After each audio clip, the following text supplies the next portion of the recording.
In May 1953, a nearly blind 58-year-old man sat in a Los Angeles living room and consumed 0.4 of a gram of mescaline sulfate. Aldous Huxley, grandson of Thomas Henry Huxley, the scientist who had championed Darwin against the bishops, the man they called Darwin's bulldog, was about to spend the afternoon contemplating a vase of flowers with an intensity that would transform Western philosophy's relationship to consciousness itself. The irony was almost too perfect. The author of Brave New World, the 20th century's most devastating portrait of a society drugged into passive contentment, was deliberately altering his own consciousness through chemistry to investigate the nature of reality. This wasn't recreational experimentation, but the logical culmination of a philosophical journey that had begun 3 decades earlier when a nearly blind young intellectual looked at the mechanized slaughter of the Great War and recognized something more devastating than military defeat, the complete bankruptcy of the entire framework of meaning that had sustained Western civilization.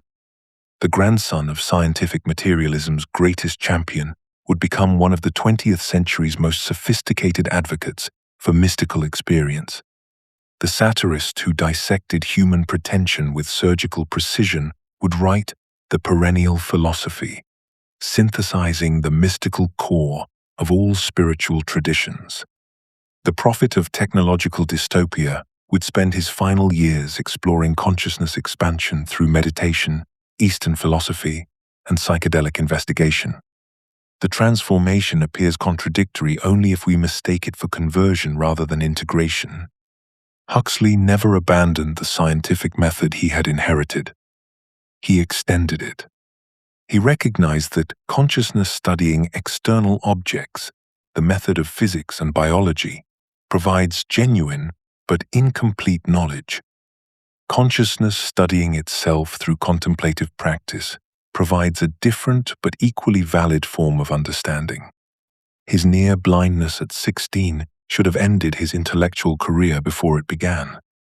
Instead, it became the catalyst for his most profound insight. Unable to rely on normal vision, he developed extraordinary sensitivity to the subtle workings of consciousness that most people never notice, never cultivate, never even suspect exist. Writing Brave New World Revisited in 1958, he noted with alarm, "The prophecies made in 1931 are coming true much sooner than I thought they would."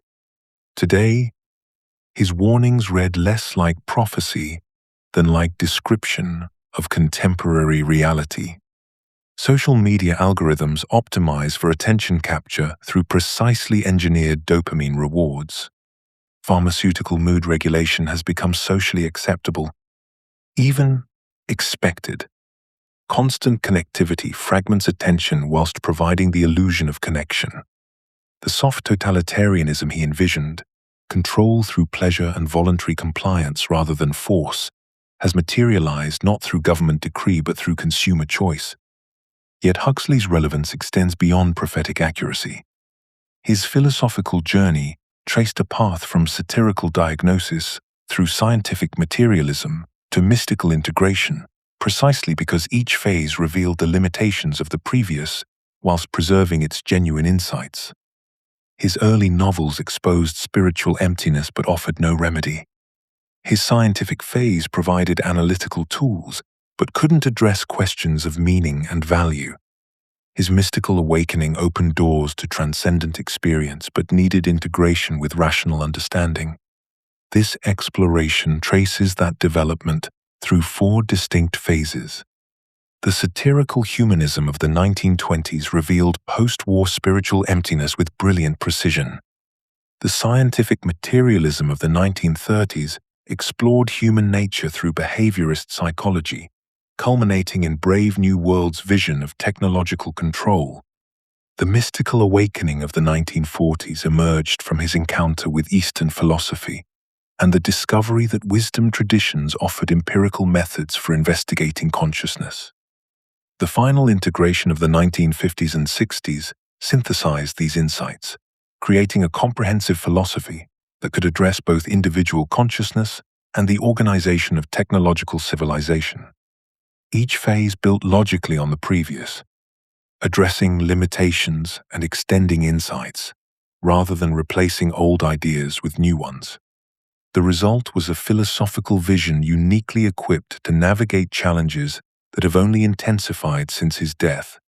How to maintain human dignity whilst embracing technological advancement, how to expand consciousness whilst remaining rationally grounded, how to find transcendent meaning whilst acknowledging scientific truth. The nearly blind prophet who saw what others missed would die under LSD, approaching death as his final experiment in consciousness.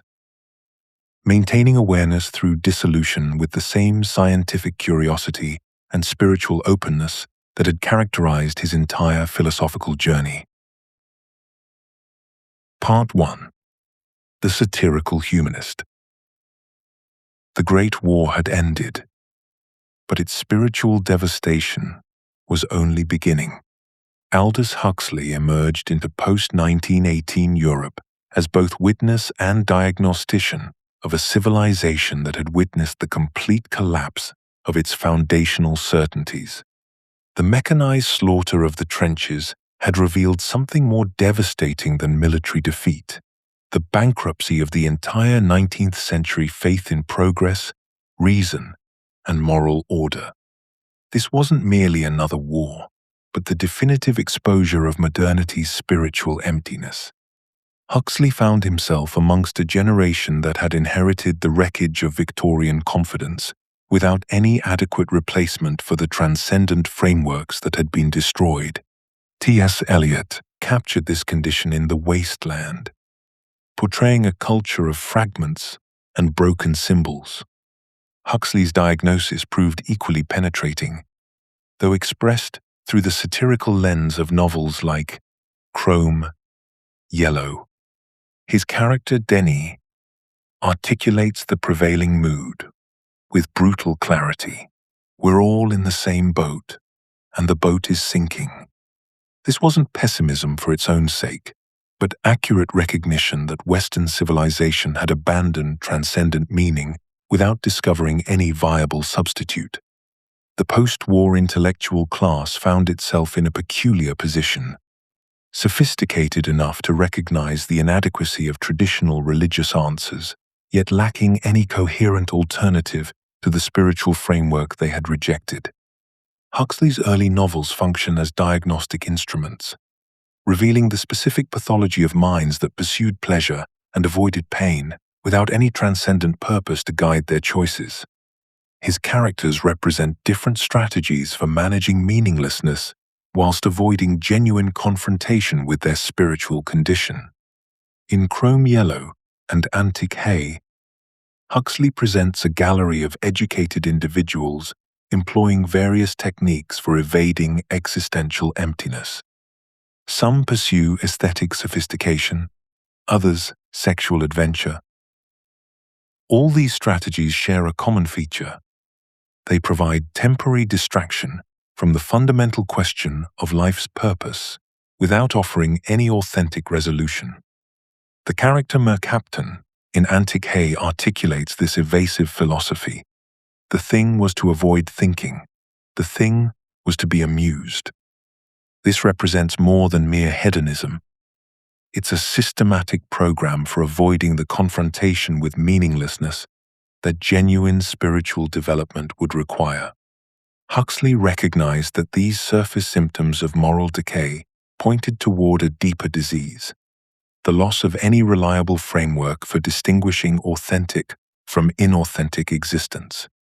His satirical portraits weren't merely social criticism, but philosophical archaeology, excavating the buried assumptions that had once provided meaning and discovering only empty spaces where transcendent values had formerly resided.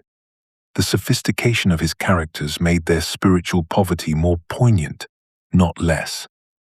They possessed all the cultural resources that previous generations had considered sufficient for meaningful life, yet found themselves fundamentally adrift. The prophetic dimension of Huxley's early criticism becomes apparent when we recognize how accurately he anticipated the logical development of spiritual vacuum. If life possesses no inherent meaning, then pharmaceutical happiness becomes a perfectly rational response to existential emptiness. The Soma solution of Brave New World was already implicit in the behavior patterns he observed amongst post-war intellectuals.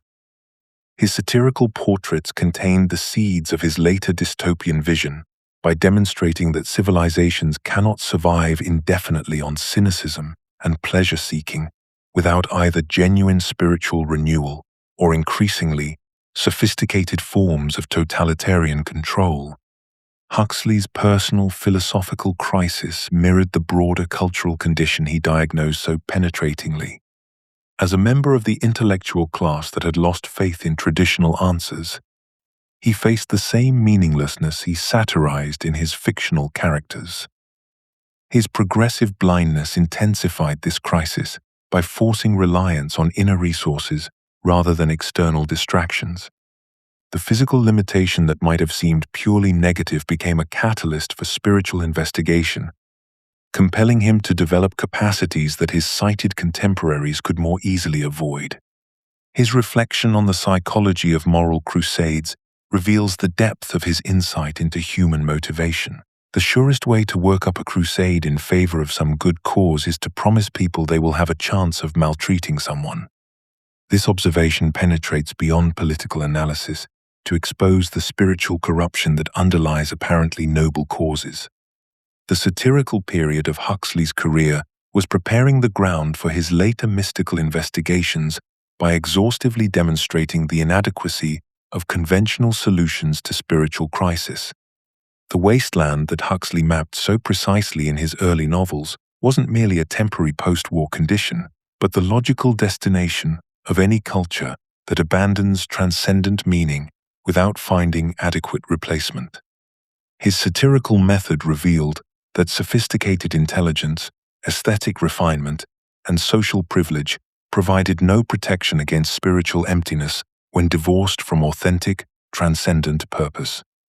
This diagnosis would prove essential for understanding why his philosophical development inevitably moved toward mystical investigation as the only adequate response to the spiritual crisis of modernity. Aldous Huxley emerged from a philosophical crucible that would shape his entire intellectual trajectory. As grandson of the great scientific rationalist T.H. Huxley, yet educated within England's literary tradition, he inherited both the scientific method's rigorous skepticism and literature's sensitivity to human complexity. This dual heritage positioned him uniquely to perceive what others missed: the fundamental inadequacy of both pure rationalism and sentimental romanticism as complete approaches to human existence. Where rationalism reduced the richness of human experience to mechanical processes, Romanticism ignored inconvenient realities about human nature in favor of wishful thinking. Huxley recognized that both approaches committed the same essential error. The rationalist's universe of measurable phenomena excluded precisely what made life worth living, whilst the romantic's universe of elevated feelings ignored the biological and social forces that actually shaped human behavior. This insight crystallized in his observation that the trouble with fiction is that it makes too much sense. Reality never makes sense. Fiction imposes logical coherence on experience, whether through rational plot development or romantic wish fulfillment. But authentic reality resists such tidy categorization. It presents us with contradictions, paradoxes, and experiences that exceed both rational analysis and emotional projection. This recognition became the foundation of Huxley's philosophical method, a skeptical humanism that refused the false comfort of systematic explanations whilst remaining committed to understanding human nature as it actually manifests. His novels became laboratories for philosophical investigation, particularly Point Counterpoint, where different characters embody distinct philosophical temperaments. Philip Quarles represents the analytical intellectual, forever dissecting experience, but never fully living it. Mark Rampion embodies the vitalist approach, trusting instinct and natural wisdom over cerebral analysis. Spandrell exemplifies the nihilistic aesthete, using beauty and sensation to mask spiritual emptiness. Through these figures, Huxley demonstrated that personality shapes philosophy as much as logic does, that our temperamental biases determine which aspects of reality we emphasize and which we ignore. Quarles himself recognizes this limitation. The chief defect of the novel of ideas is that you must write about people who have ideas to express, which excludes all but about 0.01% of the human race. Yet this apparent weakness reveals a profound insight. Most human beings live primarily through emotion, instinct, and habit, rather than articulated ideas. Any philosophy that addresses only the intellectual minority, whilst ignoring the experiential reality of the vast majority, necessarily remains incomplete. This recognition led Huxley toward understanding consciousness itself as the fundamental philosophical problem, not what we think about reality, but how different types of consciousness actually encounter it. The gap between intellectual understanding and lived experience haunted his early characters. They knew what they should do but couldn't feel its importance. They understood moral principles but lacked the emotional conviction to live by them. As one character observes in Antic Hay, there are confessionals for sins of action. There are no confessionals for sins of thought and feeling. This insight pierced to the heart of modern spiritual crisis. Traditional religious frameworks provided guidance for behavior, but offered little help for the internal conflicts of doubt, meaninglessness, and emotional paralysis that characterized contemporary life. Reason alone could not bridge this gap, because reason operates through analysis and division, whilst meaning requires synthesis and integration. Yet abandoning reason led only to arbitrary subjectivism, the romantic fallacy that feelings alone could provide reliable guidance. Huxley recognized that both rationalist and romantic solutions failed because they addressed only part of human nature whilst ignoring the rest. Even in his most satirical works, however, seeds of mystical interest appeared. Characters like Mr. Skogan in Chrome Yellow possessed a quality that transcended conventional categories, an integration of intellectual sophistication with spiritual depth that suggested wisdom traditions beyond both rational materialism and romantic sentimentality. These figures hinted at possibilities for consciousness that neither pure analysis nor pure emotion could achieve alone. Huxley's satirical period was not, therefore, a rejection of transcendence, but a clearing away of false solutions to make space for authentic spiritual investigation. By demonstrating the limitations of both rationalist and romantic approaches, he prepared the ground for a more comprehensive exploration of human consciousness and its potentials. His skeptical humanism became the foundation for a philosophical journey that would eventually embrace mystical traditions whilst never abandoning intellectual rigor. This philosophical position, rejecting both cold rationalism and sentimental romanticism whilst remaining open to authentic transcendence, would prove essential when Huxley encountered scientific materialism in his next phase of development. His early recognition that reality exceeds both rational comprehension and emotional projection prepared him to investigate consciousness through empirical methods, whilst remaining alert to dimensions of experience that purely materialist frameworks might miss. Huxley's early satirical period revealed a fundamental paradox that would haunt his entire philosophical journey. Human civilization achieves unprecedented cultural heights, whilst simultaneously corrupting the very wisdom and authenticity it claims to cultivate.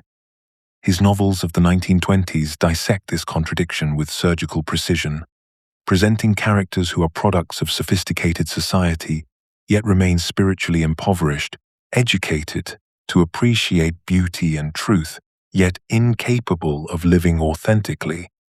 In Chrome Yellow, He captures this civilizational schizophrenia perfectly. We live in an age of overwork and underwork, of overfeeding and underfeeding, of overproduction and underproduction. The statement reveals his recognition that complexity itself generates contradictions. Civilization provides both unprecedented opportunities for human development and equally unprecedented obstacles to human fulfillment. This paradox manifests most acutely in what Huxley identified as the authenticity crisis of mass civilization. His characters inhabit a world where cultural achievements have never been more accessible. Yet individual authenticity becomes increasingly elusive. They possess the intellectual tools to recognize beauty, understand philosophical arguments, and appreciate artistic excellence, but they cannot translate this knowledge into genuine lived experience. The gap between social roles and authentic selfhood widens precisely as civilization offers more sophisticated means of self-development. Philip Quarles in Point Counterpoint embodies this dilemma, intellectually brilliant, culturally sophisticated, yet emotionally disconnected from his own life. Huxley understood that civilization's greatest achievement, the cultivation of reflective consciousness, paradoxically creates the conditions for its own frustration. The social pressures that prevent authentic use of civilization's gifts operate through subtle mechanisms of conformity and distraction. Huxley observed how mass society generates endless diversions that scatter attention whilst demanding adherence to social expectations that contradict individual development. His characters struggle not with obvious oppression, but with the more insidious problem of being offered everything except the conditions necessary for genuine self-knowledge. They can discuss philosophy at dinner parties, but cannot sustain the solitude necessary for philosophical reflection. They can appreciate art in galleries, but cannot cultivate the inner stillness that makes aesthetic experience transformative.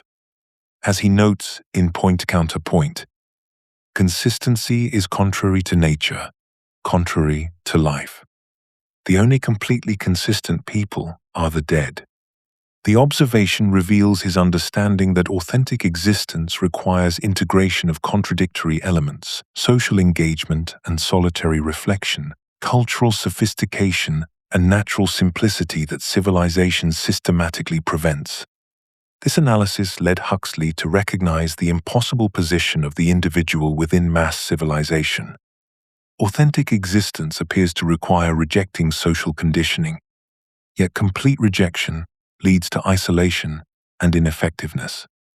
His characters face an intractable dilemma. Neither full participation nor complete withdrawal offers genuine solution. Mark Rampion represents the path of vital rejection, maintaining natural wisdom by refusing civilization's corruptions. But his influence remains marginal. Philip Quarles chooses intellectual detachment, achieving clarity about social problems whilst remaining powerless to address them. Neither approach resolves the fundamental tension between individual authenticity and social responsibility. Huxley's satirical vision revealed that individual solutions to social problems are inherently inadequate because the problems themselves reflect deeper questions about human purpose and meaning. Personal authenticity and social responsibility cannot be opposed without destroying both. They must somehow be integrated within a larger framework that addresses consciousness itself, not merely its social expressions. His recognition that the propagandist's purpose is to make one set of people forget that certain other sets of people are human points toward the core issue. Civilization's achievements depend upon expanding human sympathy and understanding, yet its structures systematically narrow both. The satirical analysis had accomplished its work with devastating thoroughness. It had exposed the spiritual emptiness beneath post-war sophistication, demonstrated the inadequacy of purely aesthetic or intellectual responses, and revealed how civilizational complexity creates the very problems it claims to solve. But diagnosis is not cure. If social problems reflect consciousness problems, if the quality of awareness determines the quality of civilization, then understanding consciousness becomes the fundamental task. The satirical scalpel had cut deep enough to expose the wound.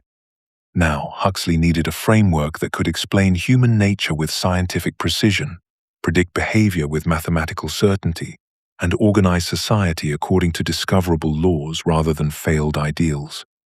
He needed, in short, what science promised to deliver. Part 2. The Scientific Materialist. The Scientific Materialist.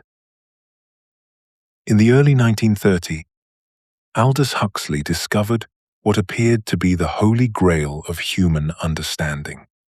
The emerging sciences of behaviorism and genetics offered something unprecedented: predictive control over human behavior and social organization. Where philosophy had speculated and religion had hoped, science delivered measurable results. Ivan Pavlov's conditioning experiments demonstrated that complex behaviors could be reduced to mechanical responses. John Watson's behaviorism promised that human personality itself was merely learned patterns that could be scientifically modified. The seductive power of these discoveries was undeniable. Here was objective understanding of human nature that philosophy and religion had failed to deliver. Huxley embraced this revelation with characteristic intellectual intensity. The scientific method is the only method which in the long run gives satisfactory results, he declared, abandoning the cynical detachment of his satirical period for something far more ambitious. Scientific materialism appeared to solve the fundamental problems his earlier work had identified. If humans were biological machines operating according to discoverable laws, then rational social organization became possible without relying on transcendent meaning or traditional authority. The chaos and disillusionment of post-war society could be replaced by scientifically designed order. Yet even as Huxley immersed himself in materialist explanation, a troubling question began to emerge. If humans are biological machines, why does mechanistic understanding feel existentially inadequate, even when intellectually convincing? His scientific studies led him deeper into this paradox. He could explain behavior through conditioning, predict responses through stimulus patterns, map the neural correlates of thought itself. But the more complete his explanations became, the more mysterious experience itself appeared. The problem was not that scientific method failed to deliver its promises. Quite the opposite. It succeeded too well. The more we know about the physiology of the brain, Huxley reflected, the more mysterious becomes the nature of consciousness. Scientific materialism could predict and control human actions, whilst leaving the most important questions, meaning, purpose, consciousness itself, completely unaddressed. This was not a gap that more research might fill, but a fundamental limitation built into the method itself. The consciousness anomaly struck at the heart of materialist philosophy. Scientific method depends entirely on consciousness, yet cannot account for consciousness within its own framework. Every observation, every measurement, every theoretical insight requires the very awareness that materialism claims to explain away. Huxley recognized that the observer remains mysteriously outside the system being observed. If consciousness is merely brain chemistry, what accounts for the consciousness that discovers this fact? 5# is greater than. The materialist faces an impossible logical circle, using consciousness to prove consciousness doesn't exist. This created a philosophical crisis that pure materialism could not resolve. Materialism is self-refuting because it depends on the reality of the very phenomenon it denies. The scientist studying neural correlates of thought must assume his own thoughts are more than neural correlates. The behaviorist mapping stimulus-response patterns must assume his own understanding transcends mechanical response. Consciousness cannot be eliminated from the equation because it is the equation, the very capacity that makes equations possible. The approaching crisis in Huxley's materialist worldview was not that mechanistic understanding failed, but that its practical success made its spiritual emptiness more rather than less problematic. Scientific knowledge increased human power exponentially, whilst providing no guidance for using that power wisely. We have learned to fly through the air like birds and swim through the water like fish, he observed. This tension would soon crystallize into Huxley's most famous dystopian vision. His scientific studies revealed both the promise and the danger of applying mechanistic principles to human society. The possibility of unprecedented control, coupled with complete loss of meaning and dignity. The same methods that could eliminate suffering might eliminate everything that makes life worth living. The same techniques that could create perfect social stability might create perfect spiritual death. Huxley's Brave New World functions as a rigorous philosophical laboratory, testing scientific materialism's social applications with the precision of a controlled experiment. The novel extrapolates systematically from contemporary developments in behavioral psychology, genetic research, and pharmaceutical science to construct a society organized around purely materialist principles. Where Pavlov demonstrated conditioned responses in dogs, the world state applies sleep teaching and neo-Pavlovian conditioning to shape human consciousness from birth. Where genetic research suggested hereditary influence on behavior, the novel imagines precise biological castes engineered for specific social functions. Where pharmaceutical research promised chemical mood regulation, Huxley envisions soma as the ultimate psychotropic solution. The world state's motto, community, identity, stability, represents scientific materialism's social goals distilled to their essence. Community emerges through engineered uniformity rather than organic solidarity. Identity becomes assigned function rather than discovered purpose. Stability results from controlled satisfaction rather than meaningful struggle. Huxley recognized that if human nature operates according to mechanistic principles, then rational social organization must treat individuals as sophisticated biological machines, requiring proper conditioning, appropriate chemical balance, and optimal environmental conditions. The Soma solution reveals scientific materialism's logical endpoint with uncomfortable clarity. If consciousness represents merely complex brain chemistry, then pharmaceutical optimization becomes the most rational approach to human happiness and social stability. Mustafa Mond, the world controller, articulates this position with devastating precision. Christianity without tears.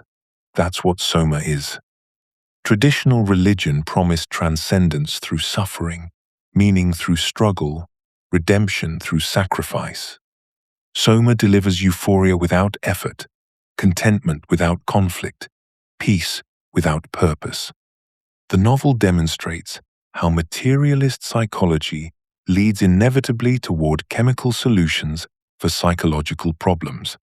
Why endure anxiety, depression, or existential questioning when direct neurochemical intervention proves more efficient than traditional approaches through meaning, purpose, or transcendence? Huxley's character studies reveal the inadequacy of conventional responses to scientifically organized society. Bernard Marx represents anxious conformity seeking individual recognition within the system, whilst accepting its fundamental assumptions. His dissatisfaction stems from personal inadequacy rather than philosophical objection.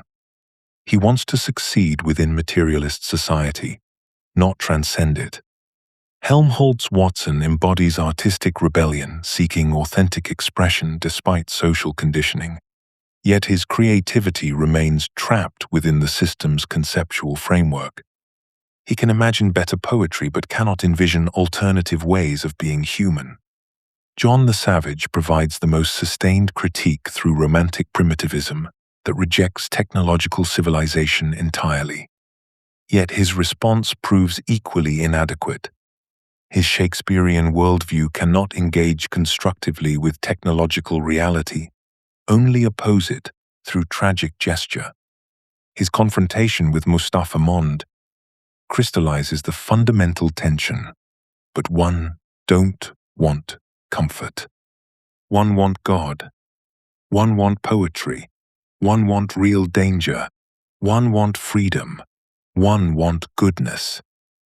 One want sin. This declaration represents not merely personal preference, but philosophical necessity, the insistence that human nature requires meaning, struggle, and transcendence rather than mere satisfaction and stability. The exchange between John and Mond illuminates scientific materialism's deepest limitation. Mond acknowledges that the world state has eliminated art, religion, and authentic emotion because they threaten social stability. He admits that truth has been sacrificed for happiness, beauty for comfort, meaning for efficiency. Yet he maintains this represents genuine progress, the rational choice of practical benefit over abstract ideals. John's response reveals what materialist analysis cannot accommodate: the human need for purpose that transcends biological function, for meaning that surpasses mechanical satisfaction, for dignity that exceeds optimal conditioning. Through this philosophical laboratory, Huxley demonstrated that mechanistic worldview, however practically successful, cannot address the deepest human needs. The world state achieves its stated goals: community, identity, stability, yet something essential vanishes in the process.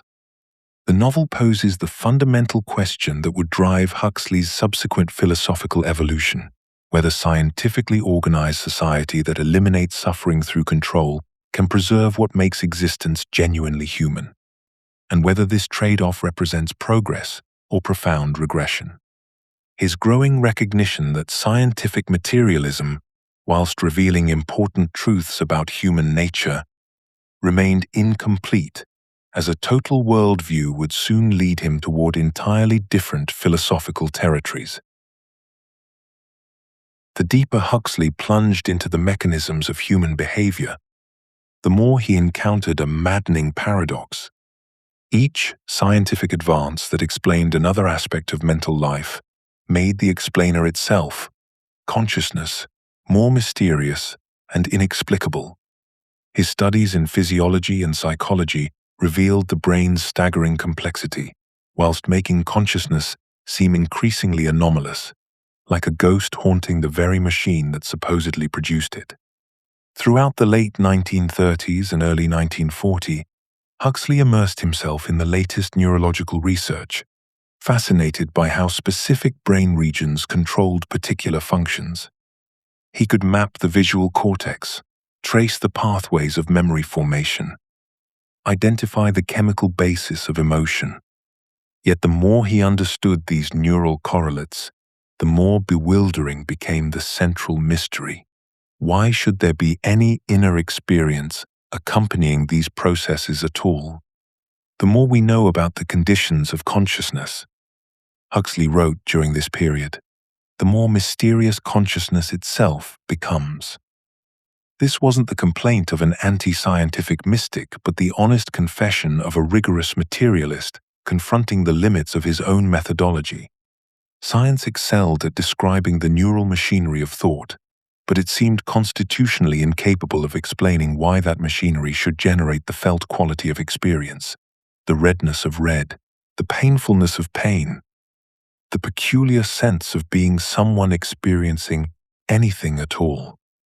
This recognition led Huxley to what philosophers now call the hard problem of consciousness, the explanatory gap between objective brain states and subjective experience.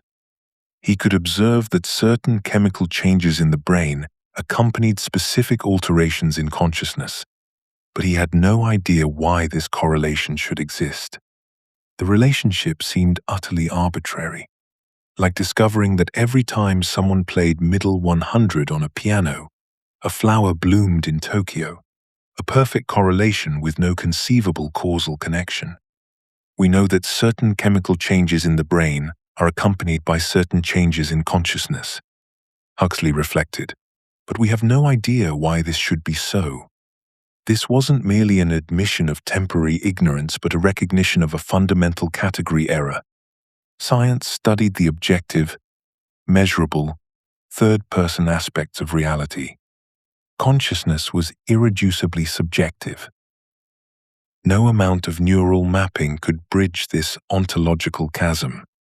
The implications of this recognition began to undermine Huxley's materialist convictions in subtle but profound ways. If consciousness couldn't be reduced to brain activity, perhaps the relationship between mind and matter required complete reconceptualization. Instead of consciousness emerging from sufficiently complex neural arrangements, perhaps the brain served a different function entirely, not as consciousness's producer, but as its reducing valve. This revolutionary insight emerged from Huxley's growing fascination with cases where brain damage or chemical alteration seemed to expand rather than diminish awareness.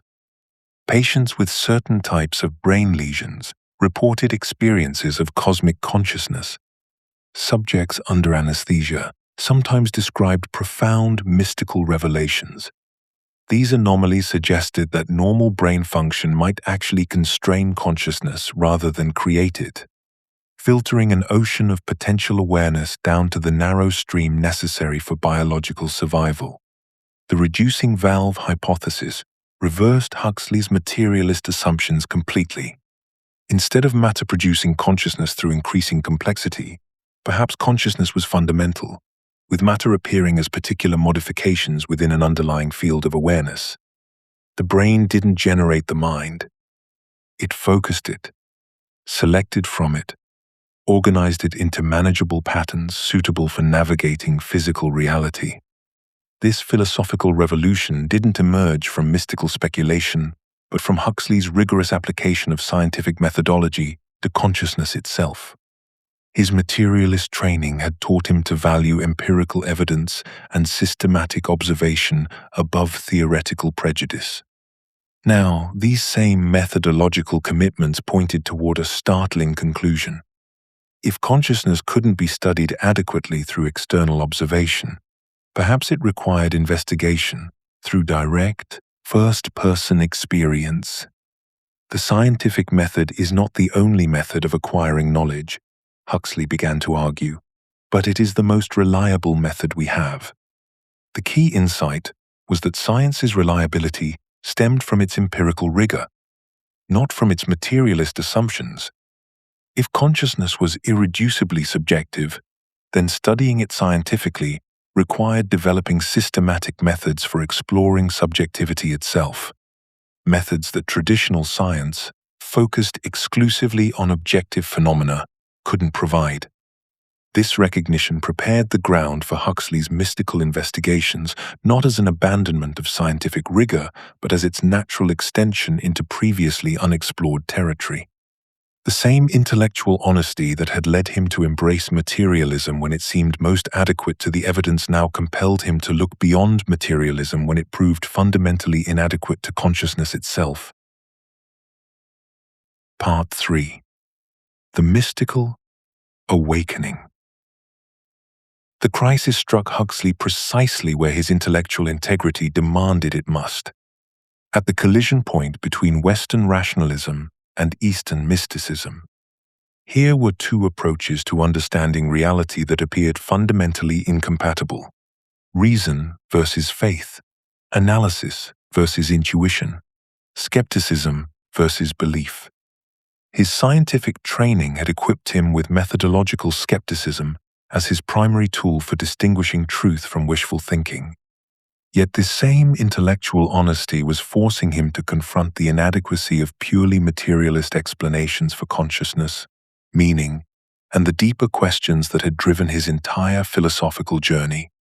Huxley's initial response to mystical claims reflected his scientific conditioning. He approached Eastern philosophy with the wariness of a researcher examining potentially contaminated data. "The mystic's certainty is no guarantee of the mystic's truth," he wrote in his early essays, capturing his fundamental concern that subjective experiences, however profound they might feel to the experiencer, provided no reliable basis for objective knowledge. The mystic's rapturous declarations about ultimate reality might be nothing more than psychological projection, emotional compensation for intellectual inadequacy, or simple self-deception dressed in spiritual language.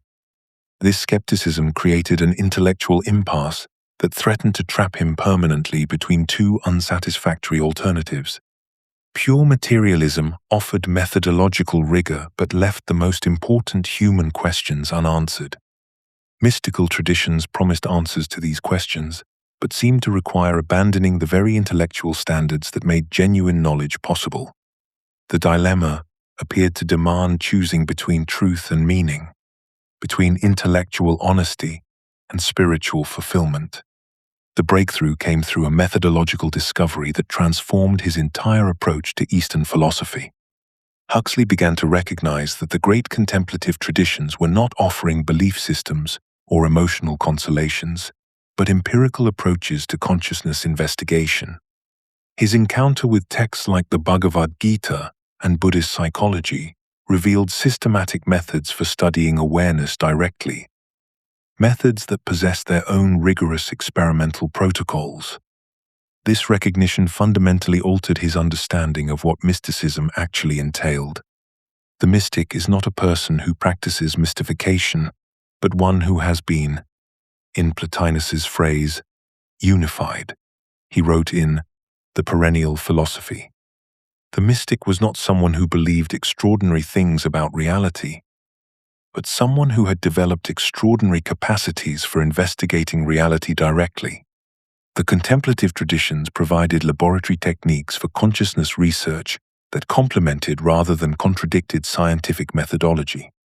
Huxley discovered that meditation and contemplative practice could be approached with the same empirical rigor as any scientific experiment. They involved systematic procedures, careful observation of results, and reproducible outcomes that could be verified by other practitioners following the same methods. The subjective nature of the investigation did not invalidate its empirical character. It simply meant that consciousness was studying itself from the inside rather than studying external objects from the outside. This insight resolved the epistemological conflict that had seemed intractable. Mystical experience was not a matter of believing claims about reality that could not be verified, but of developing capacities for direct investigation that provided data unavailable to external observation. Consciousness studying itself through contemplative practice provided a different but equally valid form of knowledge, as consciousness studying external objects through scientific method. The investigation of the ultimate nature of reality is the proper business of every human being, Huxley reflected, recognizing that the contemplative traditions offered tools for this investigation that were both rigorous and accessible. The mystic and the scientist were engaged in the same fundamental enterprise, the systematic exploration of reality, using different but complementary methodologies. This integration possibility excited Huxley because it promised to resolve the problems that had driven his entire philosophical journey. Scientific method and mystical experience need not be contradictory approaches to understanding reality, but complementary ones. His scientific training had prepared him to appreciate the systematic nature of contemplative practice, whilst his mystical investigations were revealing dimensions of reality that science alone could not access. The synthesis offered both rational understanding and transcendent meaning, both practical effectiveness and spiritual fulfillment.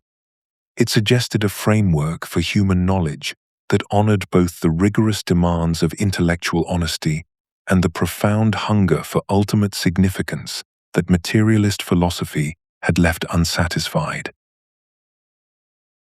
Huxley's formulation of the perennial philosophy represents his most systematic attempt to integrate mystical wisdom with intellectual rigor, revealing a universal core of mystical insight that transcends the cultural and historical differences separating the world's spiritual traditions. Through extensive study of mystical texts spanning centuries and continents, from Meister Eckhart to Shankara, from the Tao Te Ching to the works of St. John of the Cross, Huxley discovered consistent patterns of experience and understanding that suggested something far more significant than mere coincidence or cultural borrowing. The perennial philosophy is primarily concerned with the one, divine reality, substantial to the manifold world of things and lives and minds. Huxley wrote, articulating what he saw as the central insight underlying all genuine spiritual traditions.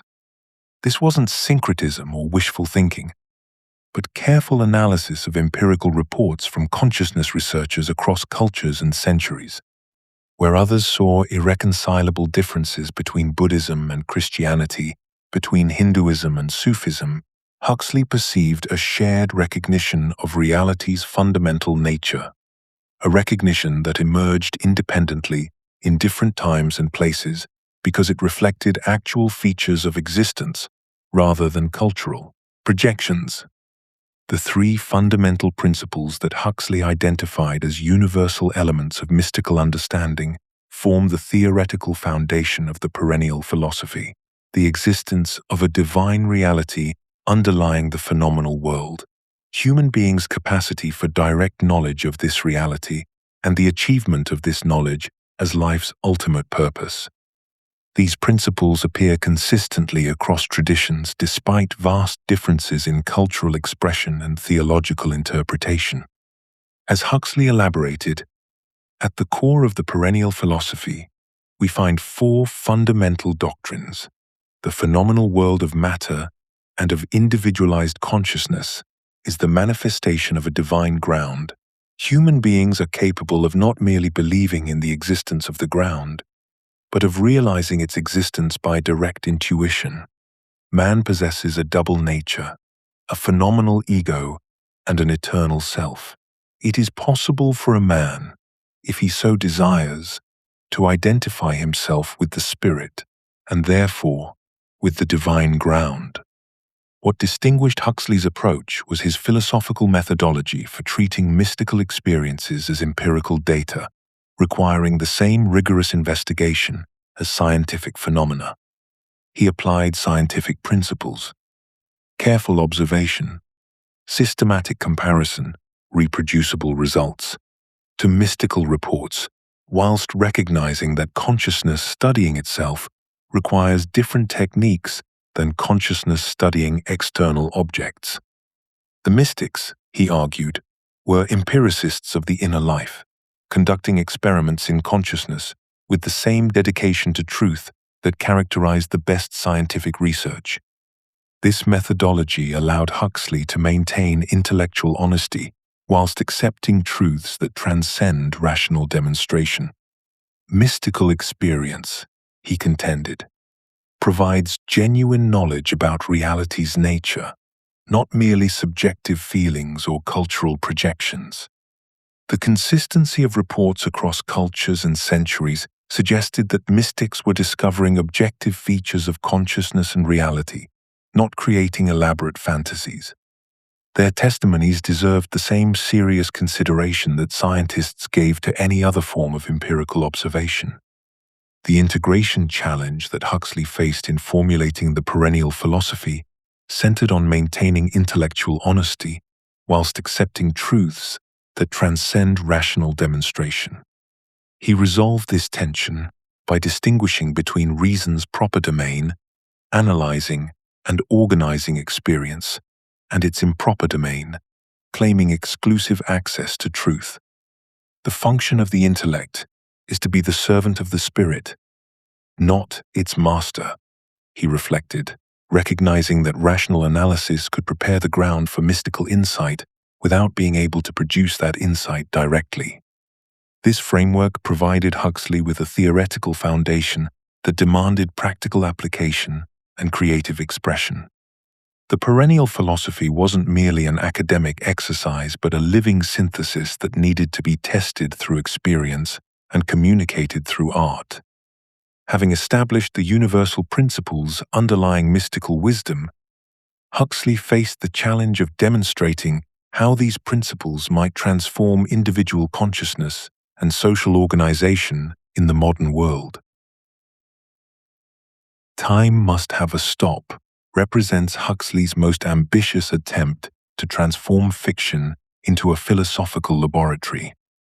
Where his earlier novels used satire to dissect social pretensions, this 1944 work becomes something unprecedented, a systematic exploration of consciousness after death, using the character Sebastian's post-mortem experiences as a thought experiment, investigating what might happen if awareness continues beyond brain cessation. The novel emerges as Huxley's testing ground for perennial philosophy principles, dramatizing metaphysical possibilities that resist conventional philosophical or scientific investigation. Sebastian's death midway through the novel transforms the work from psychological realism into metaphysical exploration. Huxley constructs Sebastian's after-death journey with meticulous attention to the stages of consciousness dissolution described in Tibetan and Hindu texts. The essential horror of being dead was that one went on existing. Sebastian discovers, finding himself trapped in a liminal state between material attachment and spiritual liberation. This fictional device allows Huxley to explore systematically what orthodox philosophy could only speculate about: the actual mechanics of consciousness operating without physical embodiment. The novel's central hypothesis concerns hierarchical reality. The material world represents merely the lowest level of a broader spiritual cosmos, with different dimensions accessible to appropriately developed consciousness. Sebastian's post-mortem experiences illustrate this teaching through direct, dramatic presentation rather than abstract argument.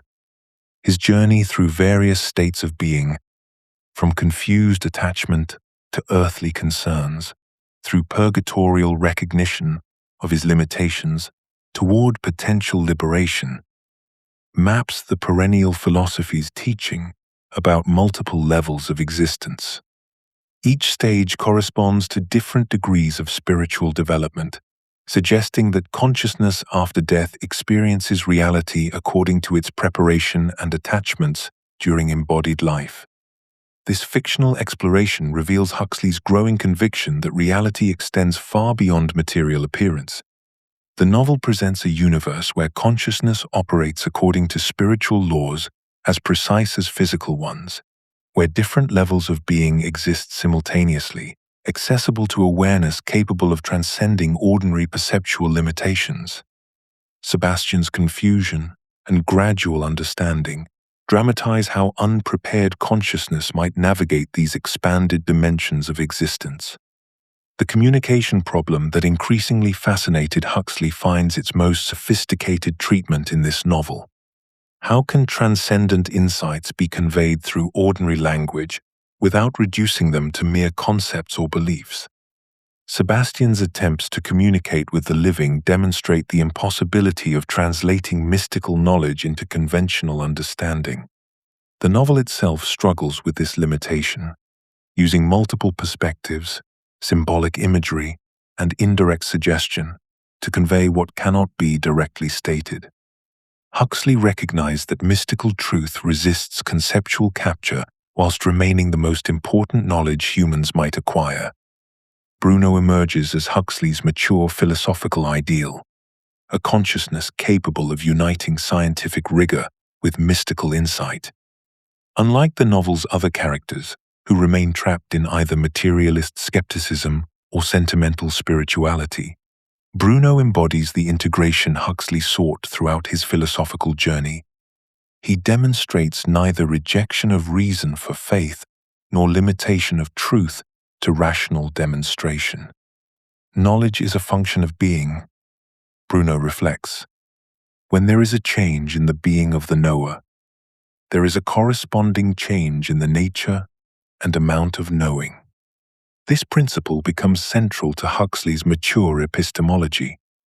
Understanding depends not merely on intellectual analysis, but on the development of the consciousness doing the knowing. Bruno represents the possibility of empirical mysticism, direct investigation of spiritual reality through disciplined consciousness expansion. His character suggests that mystical knowledge need not abandon scientific precision, but rather extends empirical method beyond material phenomena. This integration would soon find practical application in Huxley's psychedelic investigations, where chemical agents provided tools for systematic exploration of consciousness, states previously accessible only through years of contemplative discipline. The novel establishes the theoretical framework for such experiments, presenting consciousness as investigable reality rather than mere subjective experience. Part 4. The Doors of Perception. Huxley approached the mescaline experiment of 1953 not as an escape from reality, but as a rigorous investigation into its fundamental nature. His scientific training had taught him to observe phenomena with precision. His mystical studies had prepared him to recognize the limitations of ordinary consciousness. When he swallowed 0.4 of a gram of mescaline under medical supervision, he was conducting what he considered a legitimate philosophical experiment, using altered states of consciousness as instruments of knowledge rather than mere sources of entertainment. The methodology was deliberate. Huxley treated his expanded awareness as empirical data, requiring the same careful analysis as any laboratory observation. He documented each shift in perception with the precision of a field researcher, noting how familiar objects transformed into revelations of existence itself. One was not looking now at an unusual flower arrangement, he recorded. One was seeing what Adam had seen on the morning of his creation. The miracle, moment by moment, of naked existence. This wasn't poetic license but philosophical reporting. The mescaline had stripped away the utilitarian filters that normally constrain perception, revealing dimensions of reality that survival-focused attention typically excludes. The phenomenological analysis that emerged from this experiment provided systematic evidence for claims that mystics had made for millennia. Under mescaline's influence, Huxley observed how visual perception intensified beyond ordinary recognition. Colors became luminous with significance. Textures revealed infinite complexity, and simple objects disclosed the sacred geometry underlying manifest existence. Time expanded from linear progression into eternal presence, where each moment contained depths that normal consciousness could never fathom. The experience wasn't creating hallucinations but unveiling aspects of reality that the reducing valve of ordinary awareness systematically filters out. This direct encounter with expanded consciousness confirmed Huxley's theoretical framework, whilst providing unprecedented personal validation. The perennial philosophy's claims about the nature of mind and reality weren't merely traditional wisdom, but empirically verifiable truths about consciousness itself. The urge to transcend self-conscious selfhood is, he observed, a principal appetite of the soul. The mescaline experiment had satisfied this appetite through chemical means, demonstrating that spiritual dimensions of existence could be accessed through systematic intervention rather than years of contemplative discipline alone. The philosophical implications proved as revolutionary as the experience itself. If consciousness could be chemically altered to reveal spiritual dimensions, what did this suggest about the relationship between mind, brain, and reality? The materialist assumption that consciousness emerges from neural activity alone couldn't account for the enhanced awareness that mescaline produced. Rather than diminishing mental function, the chemical had expanded it, suggesting that the brain operates more as a filter than as a generator of consciousness. This aligned with Bergson's insight that the nervous system's primary function is elimination rather than production, screening out the overwhelming richness of total awareness to enable focused survival. Yet, neither could traditional dualism adequately explain the phenomenon. The clear correlation between chemical changes and consciousness transformation indicated intimate connections between mind and matter that pure dualism couldn't accommodate. Huxley found himself confronting a more complex relationship, one where consciousness appeared to be filtered rather than created by neural activity, where chemical modifications could expand rather than contract awareness, and where spiritual insights could emerge through material interventions. This integration of mystical experience with scientific understanding represented Huxley's most significant philosophical achievement. Psychedelics became tools for investigating consciousness with the same legitimacy that telescopes brought to astronomy or microscopes to biology.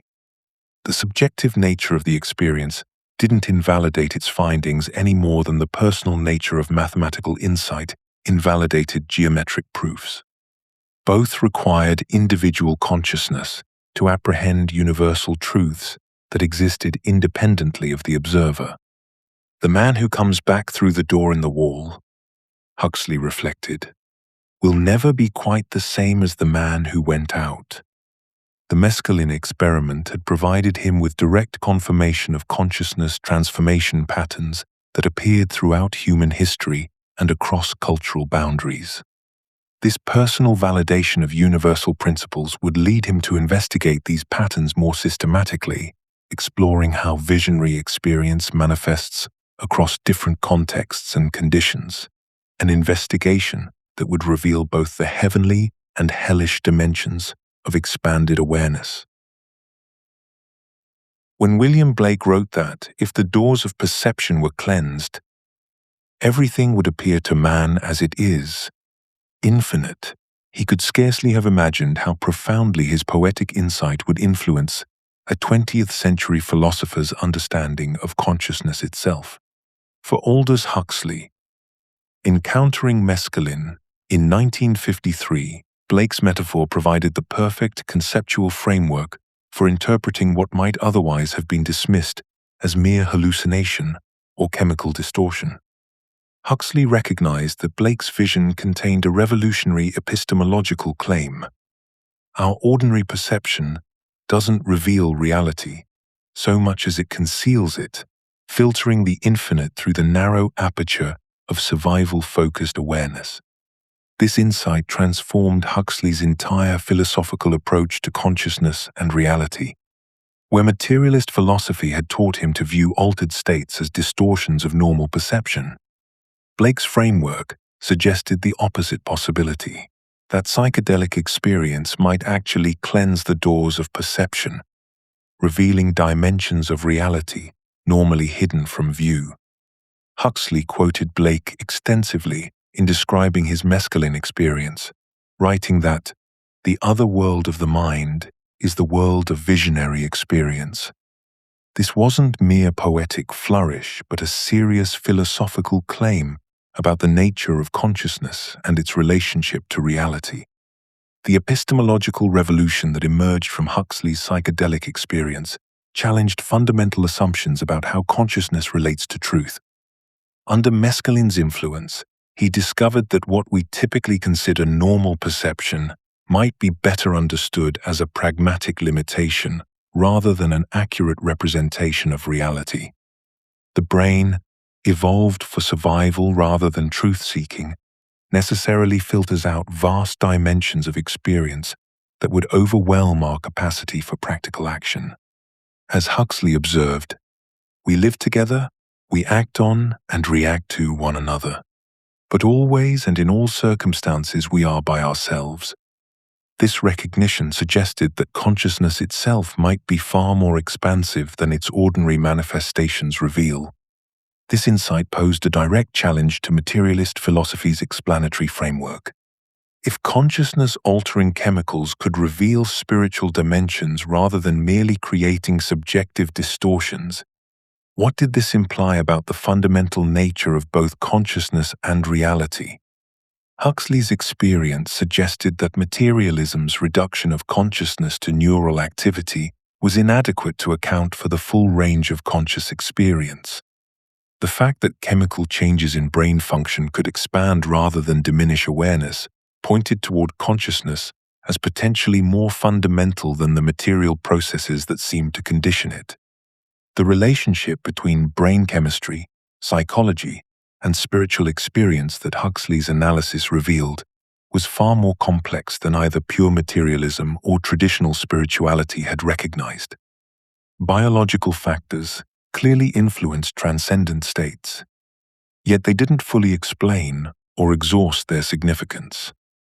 His psychedelic experience demonstrated a complex interaction between chemical, psychological, and spiritual dimensions of consciousness that defied simple reductionist explanation. The mescaline had triggered the experience, but the content and meaning of that experience drew upon psychological, cultural, and spiritual resources that couldn't be reduced to mere chemistry. Huxley's insight that the man who comes back through the door in the wall will never be quite the same as the man who went out captured something essential about the transformative nature of visionary experience. This wasn't simply a matter of having interesting subjective experiences, but of encountering dimensions of reality that permanently altered one's understanding of consciousness itself. The philosophical implications were staggering.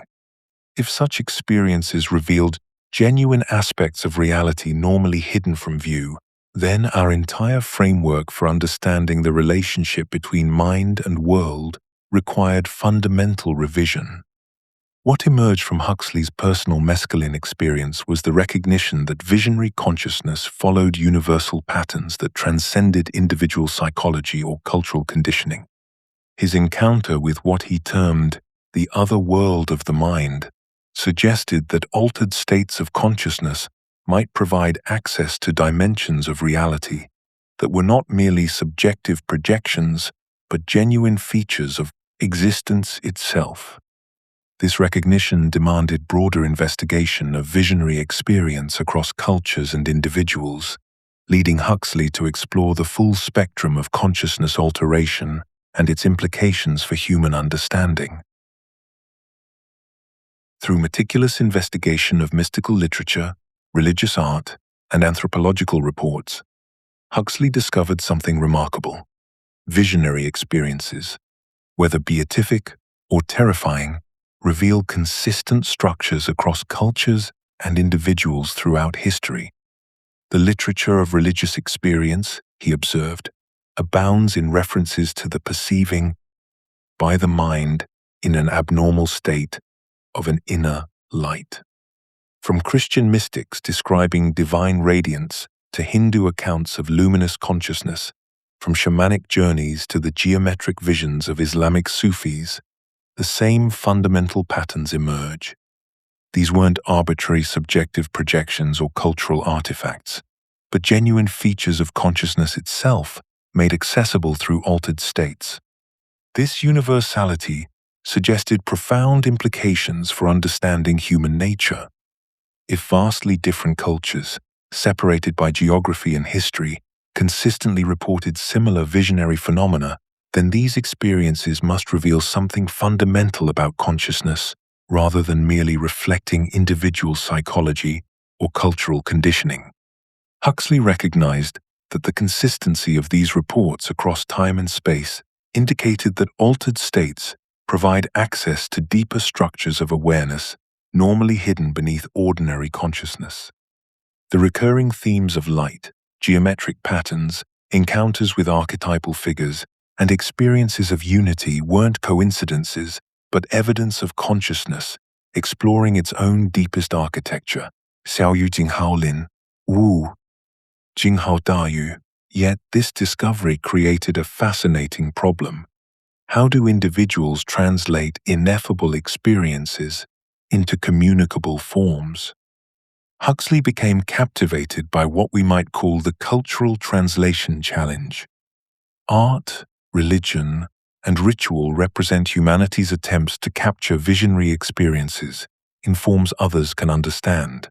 Yet these attempts inevitably both succeed and fail simultaneously. Religious art and mystical poetry provide maps of inner space that can guide others towards similar experiences. But the territory they describe transcends the limitations of any symbolic representation. Consider how Huxley analyzed religious iconography. The halos surrounding saints' heads weren't mere artistic conventions, but attempts to represent the actual luminous phenomena perceived during mystical states. Gothic cathedrals with their soaring architecture and jewel-like stained glass windows weren't simply expressions of faith, but recreations of visionary architecture experienced in altered consciousness. All the standard mortifications, penances, and austerities are, in the last analysis, means for changing the chemistry of the body in such a way as to facilitate the occurrence of visionary experiences, he noted. Recognizing that traditional spiritual practices were sophisticated technologies for consciousness transformation. This insight revealed both the power and the limitation of cultural transmission. Whilst mystical traditions could preserve and communicate techniques for accessing visionary states, they could never fully convey the experiences themselves. Each individual must ultimately undertake their own journey into these realms of consciousness, using cultural maps as guides, but never mistaking the map for the territory. The ineffable remains ineffable, even as human creativity finds increasingly sophisticated ways to point toward it. But this raised an even more challenging question. What criteria can distinguish genuine spiritual insight from psychological projection or neurochemical accident? Huxley grappled seriously with the verification challenge, refusing to accept either naive credulity or dismissive reductionism. He developed sophisticated methodology for evaluating visionary experiences based on their consistency with perennial philosophy principles, their practical effects on behavior and understanding, and their coherence with both scientific knowledge and mystical tradition.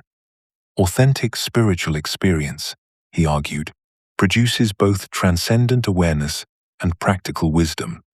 Genuine insights manifest not only as extraordinary states of consciousness, but as lasting transformation in how one understands reality and conducts life. The test wasn't whether an experience felt profound in the moment, but whether it generated understanding that proved valuable over time, enhancing both spiritual development and practical effectiveness in ordinary life. This careful approach allowed Huxley to maintain intellectual rigor whilst remaining open to truths that transcend rational demonstration. He recognized that consciousness research required new epistemological frameworks that could honor both empirical methodology and direct experiential knowledge. The challenge wasn't to reduce mystical experience to neurochemistry or to reject scientific analysis, but to develop more sophisticated ways of understanding the relationship between consciousness and reality. Through this systematic study of visionary experience, Huxley confirmed the essential insights of mystical traditions, whilst revealing the need for updated conceptual frameworks. The urge to transcend self-conscious selfhood is, as one have said, a principal appetite of the soul, he reflected, recognizing this drive as fundamental to human nature rather than pathological aberration. His psychedelic research validated the perennial philosophy's claims about consciousness, whilst demanding new scientific paradigms that could integrate mystical insights with contemporary knowledge. This convergence of ancient wisdom and modern investigation prepared the ground for theoretical breakthrough. If visionary experiences revealed genuine features of consciousness normally hidden from awareness, then ordinary consciousness itself required explanation. Why do we typically perceive such a limited range of reality? What mechanisms normally restrict our awareness to such narrow channels? Aldous Huxley's encounter with mescaline in 1953 produced more than vivid hallucinations and mystical rapture. It generated a revolutionary hypothesis about the fundamental nature of consciousness itself. Standing in his garden, watching ordinary objects transform into manifestations of pure being, Huxley realized he was witnessing not the creation of new awareness, but the removal of habitual limitations. The brain, he concluded, functions not as a generator of consciousness, but as a reducing valve, filtering the overwhelming totality of reality down to the narrow stream of information necessary for biological survival. This insight reversed centuries of philosophical assumption. Rather than consciousness emerging from neural complexity, Huxley proposed that the brain's primary function is eliminative. Each person is at each moment capable of remembering all that has ever happened to him and of perceiving everything that is happening everywhere in the universe. He wrote in The Doors of Perception. The nervous system protects us from this potentially devastating flood of information by screening out everything irrelevant to immediate survival needs. Normal consciousness represents not the fullness of awareness, but its careful restriction. The reducing valve theory challenged both materialist and dualist frameworks by proposing consciousness as more fundamental than matter, whilst maintaining the crucial importance of brain function. If consciousness is filtered rather than generated by neural activity, then the relationship between mind and brain becomes one of limitation rather than production. The brain doesn't create awareness. It channels and constrains it. The function of the brain and nervous system is to protect us from being overwhelmed and confused by this mass of largely useless and irrelevant knowledge, Huxley observed. This eliminative function proves essential for practical action and biological survival, but it comes at the cost of excluding vast dimensions of potential experience. Under this framework, both ordinary perception and mystical experience receive coherent explanation. Normal consciousness serves survival through its very limitations, filtering reality through the lens of biological relevance. Altered states temporarily open the reducing valve, allowing broader dimensions of reality to flood through. Neither mode represents illusion or error. Each reveals different aspects of a reality too vast for unrestricted human consciousness to encompass.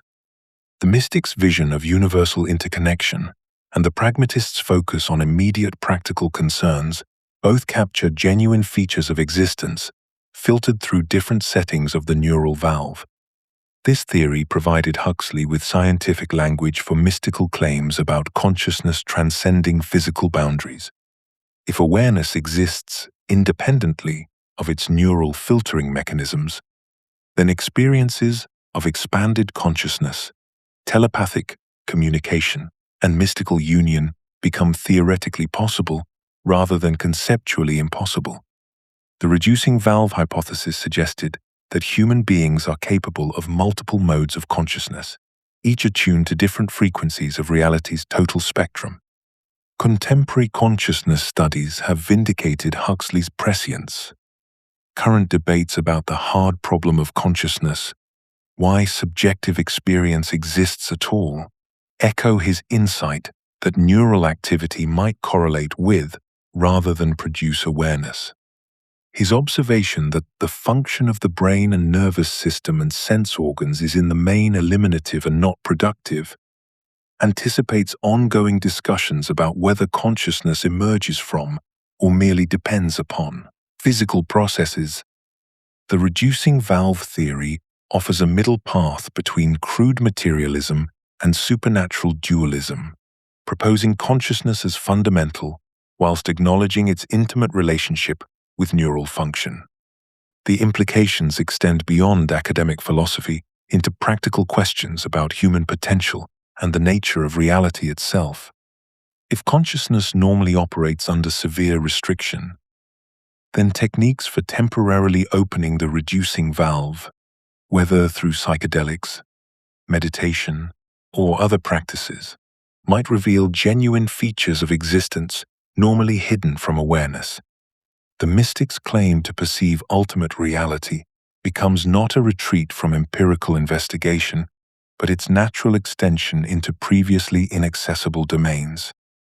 Huxley's reducing valve theory thus provided the scientific framework supporting his final philosophical synthesis, suggesting that both empirical rigor and mystical insight could illuminate complementary aspects of a reality far richer and more mysterious than either purely materialist or purely spiritual approaches could encompass alone.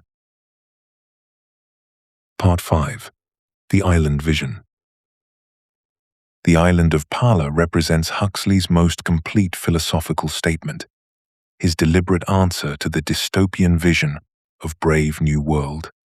Where his earlier masterpiece showed what happens when society organizes itself around power and pleasure, Island demonstrates what becomes possible when human communities structure themselves around wisdom and compassion. This is not mere speculation, but a carefully constructed philosophical blueprint, integrating the best insights of Eastern and Western traditions into a coherent vision of human potential realized through proper education, social organization, and spiritual practice. Huxley presents Pala as living proof that the false choice between technological progress and spiritual development need not define human civilization. The Palanese have achieved something unprecedented in Huxley's fictional worlds, a society that successfully combines scientific knowledge with mystical wisdom, individual freedom with social responsibility, material prosperity with spiritual depth. As one character explains, in Pala, thanks to the moksha medicine and the yoga of love, thanks to the meditation and the training in elementary applied philosophy, most of us know who we really are. This knowing represents the culmination of Huxley's philosophical journey, the integration of empirical understanding and transcendent insight that he had been developing throughout his intellectual evolution. The Palanese synthesis addresses both practical human needs and transcendent aspirations without sacrificing either dimension. Their educational system develops intellectual competence alongside emotional wisdom, teaching children both scientific method and contemplative practice from an early age. The climbing children who first encounter Will Farnaby embody this integration, demonstrating physical skill, mutual cooperation, and philosophical sophistication in equal measure. Their economic organization provides material security without encouraging the materialism that corrupts other societies, whilst their political structure maintains individual freedom while fostering genuine community. As Dr. Robert explains to the incredulous outsider, we've learned to combine the best of both worlds, the Oriental and the European, the ancient and the modern. Will Farnaby's transformation throughout the novel mirrors Huxley's own philosophical development from satirical humanist to mystical philosopher. The cynical journalist arrives on Pala as an exploiter, seeking to facilitate the island's destruction for corporate profit. His gradual awakening to Palanese wisdom represents the possibility of moving beyond the false alternatives of naive materialism and escapist spirituality toward genuine integration. Through his encounter with the climbing children, his experience with moksha medicine, and his growing appreciation for Palanese culture, Will discovers dimensions of human existence he had never imagined possible. This personal transformation illustrates Huxley's conviction that philosophical development requires both intellectual understanding and direct experience. Will cannot simply be told about Palanese wisdom. He must encounter it through lived experience, through relationships, through the expansion of consciousness that comes with proper preparation and guidance. His journey from skeptical outsider to genuine seeker demonstrates that even those most deeply conditioned by materialist culture can discover their authentic nature when provided with appropriate conditions and support. The explicit contrast with Brave New World reveals the full scope of Huxley's philosophical evolution. Where the world state used technology to serve control and pleasure, Pala employs scientific knowledge and technological capability to support human development and liberation. The same understanding of psychology that enables manipulation in the dystopia facilitates genuine growth in the utopia. The same pharmacological knowledge that produces soma creates moksha medicine. The same social organization techniques that maintain stability in the world state foster authentic community in Pala.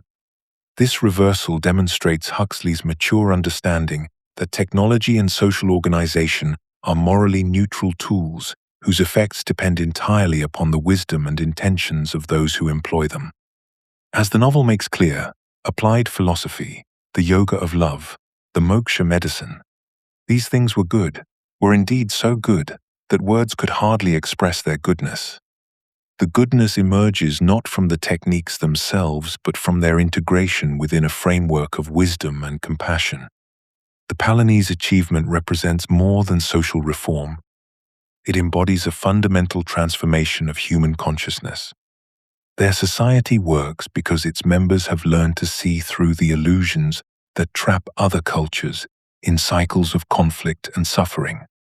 They understand the interdependence of all existence, the necessity of balancing individual development with collective welfare, the possibility of transcending the ego whilst remaining fully engaged with practical life. This vision of realized human potential sets the stage for understanding how consciousness-altering substances, properly employed within a context of wisdom and spiritual practice, can serve not as escapes from reality, but as doorways to deeper engagement with existence itself. By the time Huxley wrote Island, his thinking about consciousness-altering substances had evolved far beyond the enthusiastic discoveries of his mescaline experiments. The concept of moksha medicine represents the culmination of his philosophical exploration into the relationship between chemistry and consciousness, embodying neither uncritical enthusiasm nor blanket prohibition, but rather a careful integration of chemical tools with ancient wisdom traditions. The moksha medicine of Pala represents Huxley's mature position on psychedelics as sacramental tools for spiritual development, but only when employed within a proper philosophical and spiritual framework. As he writes in Island, the moksha medicine had shown him the world as it looks to someone who has been liberated from his bondage to the ego. This liberation, however, is not automatic or guaranteed by the chemical itself. The Palanese understand that the substance serves as a catalyst, not a destination. Huxley's crucial distinction between drug abuse and sacred use hinges on three fundamental elements: context, intention, and integration. In Pala, psychedelics are never used for escapism or mere pleasure, but as part of a comprehensive spiritual education that includes years of preparation through meditation, ethical training, and philosophical study. The society creates conditions that maximize the beneficial potential of these substances, whilst minimizing the risks of abuse, or what Huxley termed spiritual materialism. Dr. Roberts' teaching captures this essential understanding. The moksha medicine can take you to the same place as meditation or prayer, but it can't keep you there. The chemical experience provides a glimpse of expanded consciousness, but the real work lies in cultivating that awareness through ongoing practice and ethical development. This reflects Huxley's broader understanding that spiritual development requires sustained effort across multiple dimensions of human experience. The Palanese approach treats moksha medicine as one tool among many for consciousness development, integrated seamlessly with meditation, education, and community practice. Young people receive the medicine only after extensive preparation and always under the guidance of experienced teachers who can help interpret and integrate the insights that emerge. The experience is never isolated but embedded within a comprehensive framework of wisdom and responsibility. This vision addresses both the promise and the dangers of consciousness-altering substances by creating what Huxley saw as the necessary conditions for authentic spiritual development.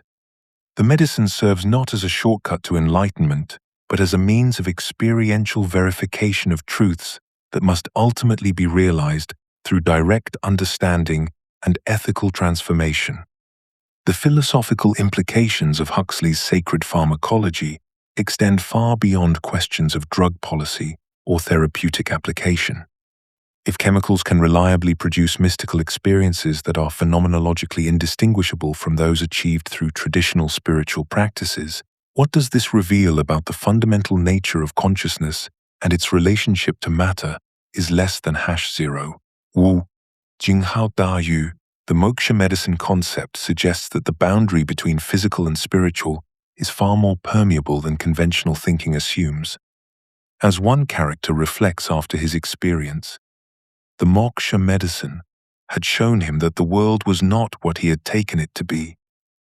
This recognition points toward a deeper understanding of reality as fundamentally interconnected, where consciousness and matter represent different aspects of a unified whole rather than separate realms. Huxley's sacred pharmacology thus becomes a bridge between scientific materialism and mystical insight, demonstrating that profound spiritual experiences need not be divorced from physical causation. The chemical catalyst reveals potentials that exist within consciousness itself, suggesting that what we call spiritual experiences may be natural capacities of human awareness that have been obscured by conditioning and cultural limitations. The central achievement of Huxley's mature philosophy was not the discovery of mystical experience, but the resolution of what he came to see as a false opposition between reason and intuition. Throughout his intellectual journey, from the satirical humanism of his early novels through his scientific materialism to his encounter with Eastern mysticism, Huxley had been haunted by an apparent contradiction. Rational analysis and direct spiritual experience seemed to demand mutually exclusive worldviews. The rational mind dissected, measured, and explained, whilst mystical insight claimed immediate knowledge that transcended all conceptual frameworks. This tension had driven his entire philosophical evolution, creating the restless movement from one intellectual position to another. By the 1950s, however, Huxley recognized that this opposition existed only when each mode of knowing claimed exclusive access to truth. His complete philosophical journey had led him to understand that rational analysis and direct spiritual experience serve complementary rather than competing functions in human understanding. The mystical experience is doubly valuable, he wrote in his late essays. It is valuable as knowledge and valuable for the enhancement of life. This integration resolved the fundamental tension that had shaped his development, the human need for both rigorous understanding and transcendent meaning. The complementarity principle that emerged became central to Huxley's final worldview. Science investigates the quantitative aspects of reality, whilst mysticism explores the qualitative dimensions, both necessary because reality itself possesses both aspects. This framework allowed him to maintain complete scientific rigor whilst accepting mystical insights, treating each as revealing different but equally valid dimensions of truth. Consciousness studying external objects through scientific method and consciousness studying itself through contemplative practice provide different but complementary forms of knowledge. Neither can be reduced to the other, yet both are required for complete understanding. The mystical experience is not a substitute for scientific knowledge, but a complement to it, Huxley reflected, capturing the essence of his mature position. The mystic's direct apprehension of unity and the scientist's analytical mapping of relationships illuminate different faces of the same underlying reality. The error lay not in either approach, but in the assumption that one could provide complete knowledge without the other. This philosophical integration produced practical synthesis that transcended both materialist and religious fundamentalism. In Ireland, Huxley demonstrated how integrated wisdom translates into concrete approaches to ethics, politics, education. Palanese society embodies this synthesis through its seamless integration of scientific medicine and contemplative practice, democratic governance and spiritual community, individual freedom and social responsibility. The island's hospitals combine advanced medical technology with meditation practices. Their schools teach both critical thinking and mindfulness. Their political system balances rational debate with contemplative wisdom. The novel's specific examples reveal how philosophical integration manifests in practical social arrangements. Palani's children learn scientific method alongside techniques for exploring consciousness. Their approach to death combines medical understanding with spiritual preparation. Their economic system applies both rational planning and ethical principles derived from contemplative insight. This synthesis offers a genuine alternative to the false choice between secular materialism and religious dogmatism, showing how human societies might integrate the best insights of both scientific and spiritual traditions. The evolutionary vision that crowned Huxley's philosophical development viewed human beings as experiments in consciousness capable of both scientific understanding and mystical realization. Full human development requires both capacities working in service of wisdom and compassion. This represents the culmination of his journey from satirical critic to mystical philosopher, CBA, not abandoning reason for faith, but discovering their essential complementarity in the complete human being. The end and ultimate purpose of human life is the realization of the divine ground of all being, Huxley wrote in his final period. Yet this realization required rather than rejected the full development of human rational capacity. The integrated person combines the scientist's precision with the mystic's insight, the critic's discrimination with the contemplative's acceptance. This vision provided the foundation for Huxley's prescient analysis of how technology would impact human consciousness and society, establishing him as one of the 20th century's most penetrating technological prophets. Part 6. The Technological Prophet. By the 1950s, Huxley confronted a disturbing reality. His dystopian fiction was manifesting faster than he had imagined possible. The world he had satirically projected into the distant future was emerging around him with alarming speed. The prophecies made in 1931 are coming true much sooner than one thought they would, he observed in Brave New World Revisited. Watching, as broadcast media transformed mass persuasion from crude propaganda into sophisticated psychological manipulation. Television advertising had perfected techniques for bypassing rational thought, whilst pharmaceutical companies promoted tranquilizers as solutions to life's ordinary difficulties. The Soma Society was no longer speculative fiction. It was contemporary reality disguised as consumer convenience and medical progress. What particularly alarmed Huxley was not the existence of these technologies, but their social acceptance. People welcomed the very mechanisms that diminished their autonomy. Television programming fragmented attention spans whilst presenting itself as entertainment. Pharmaceutical mood control became socially respectable, whilst masquerading as healthcare. Mass media created artificial desires whilst claiming to satisfy authentic needs. The dystopia was materializing not through totalitarian force, but through voluntary participation in systems that people experienced as liberation rather than oppression. This recognition led Huxley to a crucial insight about the nature of modern control. Soft totalitarianism, control through pleasure, distraction, and voluntary compliance, proved far more effective than traditional tyranny because subjects never recognized their subjugation. Democratic societies could achieve the same population control as dictatorships through subtler means that left people feeling free whilst systematically undermining their capacity for independent thought. A really efficient totalitarian state would be one in which the all-powerful executive of political bosses and their army of managers control a population of slaves who do not have to be coerced because they love their servitude, Huxley warned. The most dangerous tyranny was one that felt like freedom. The mechanism of this control revealed itself through what Huxley identified as the freedom paradox of mass media society. Technological civilization offered unprecedented consumer choices, while simultaneously undermining the contemplative consciousness capable of authentic choosing. People could select from thousands of entertainment options, hundreds of consumer products, dozens of lifestyle alternatives.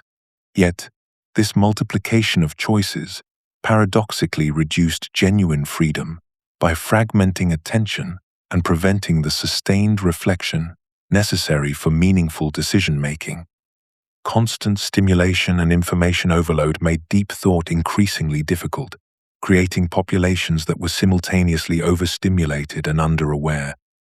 This analysis revealed the fundamental challenge facing individuals in technologically mediated society.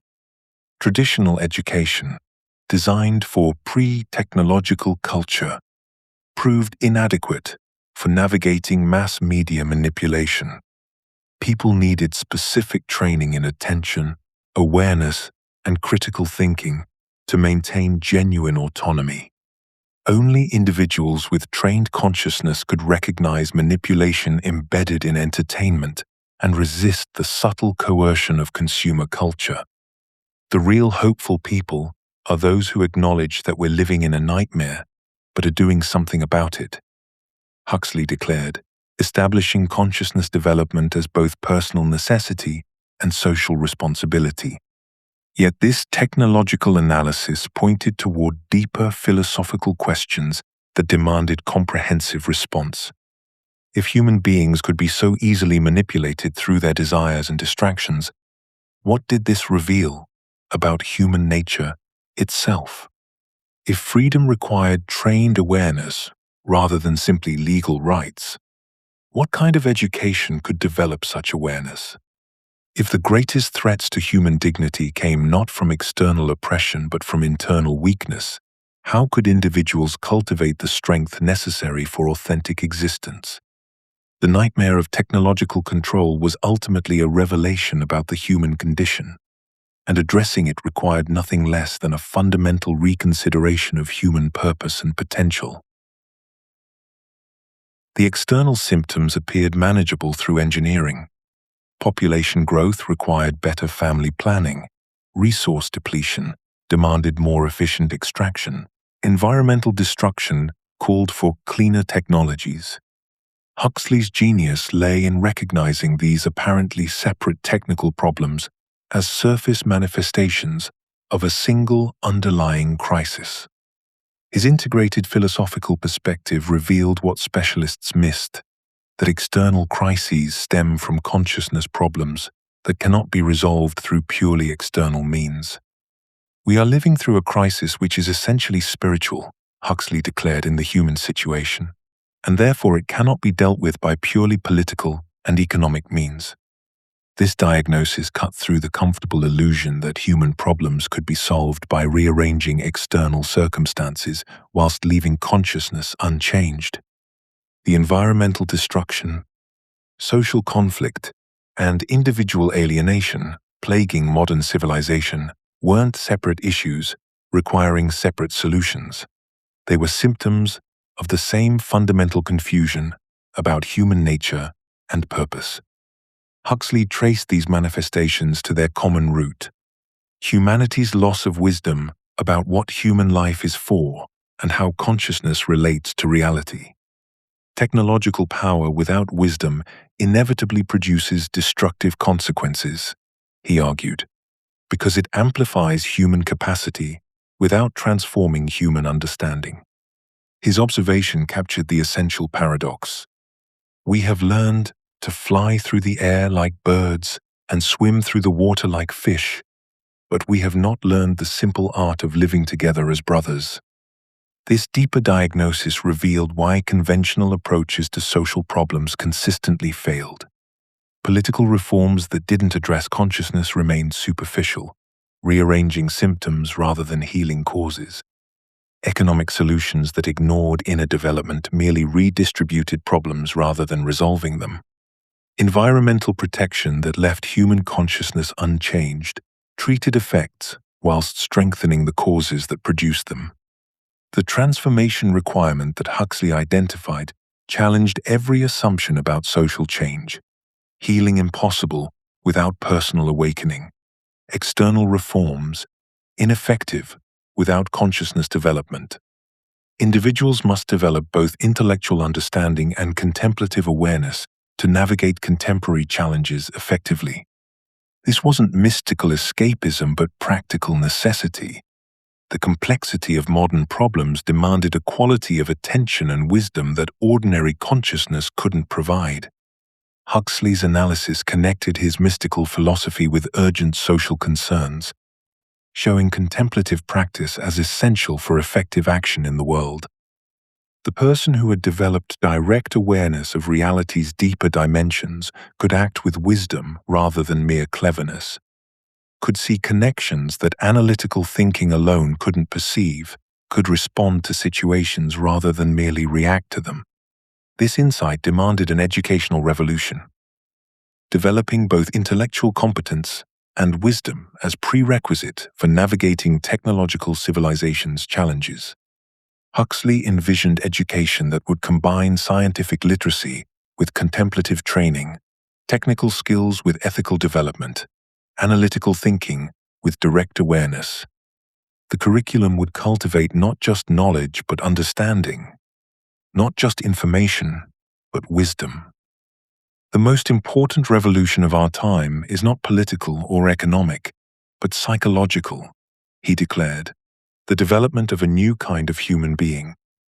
This new human being would possess the analytical capabilities necessary for technological civilization, whilst maintaining the wisdom necessary for using those capabilities constructively. They would understand both the external world through scientific investigation and the internal world through contemplative exploration. Such educational transformation required integration of scientific and humanistic approaches to knowledge, precisely the synthesis that would become central to debates about bridging the two cultures that dominated intellectual discourse.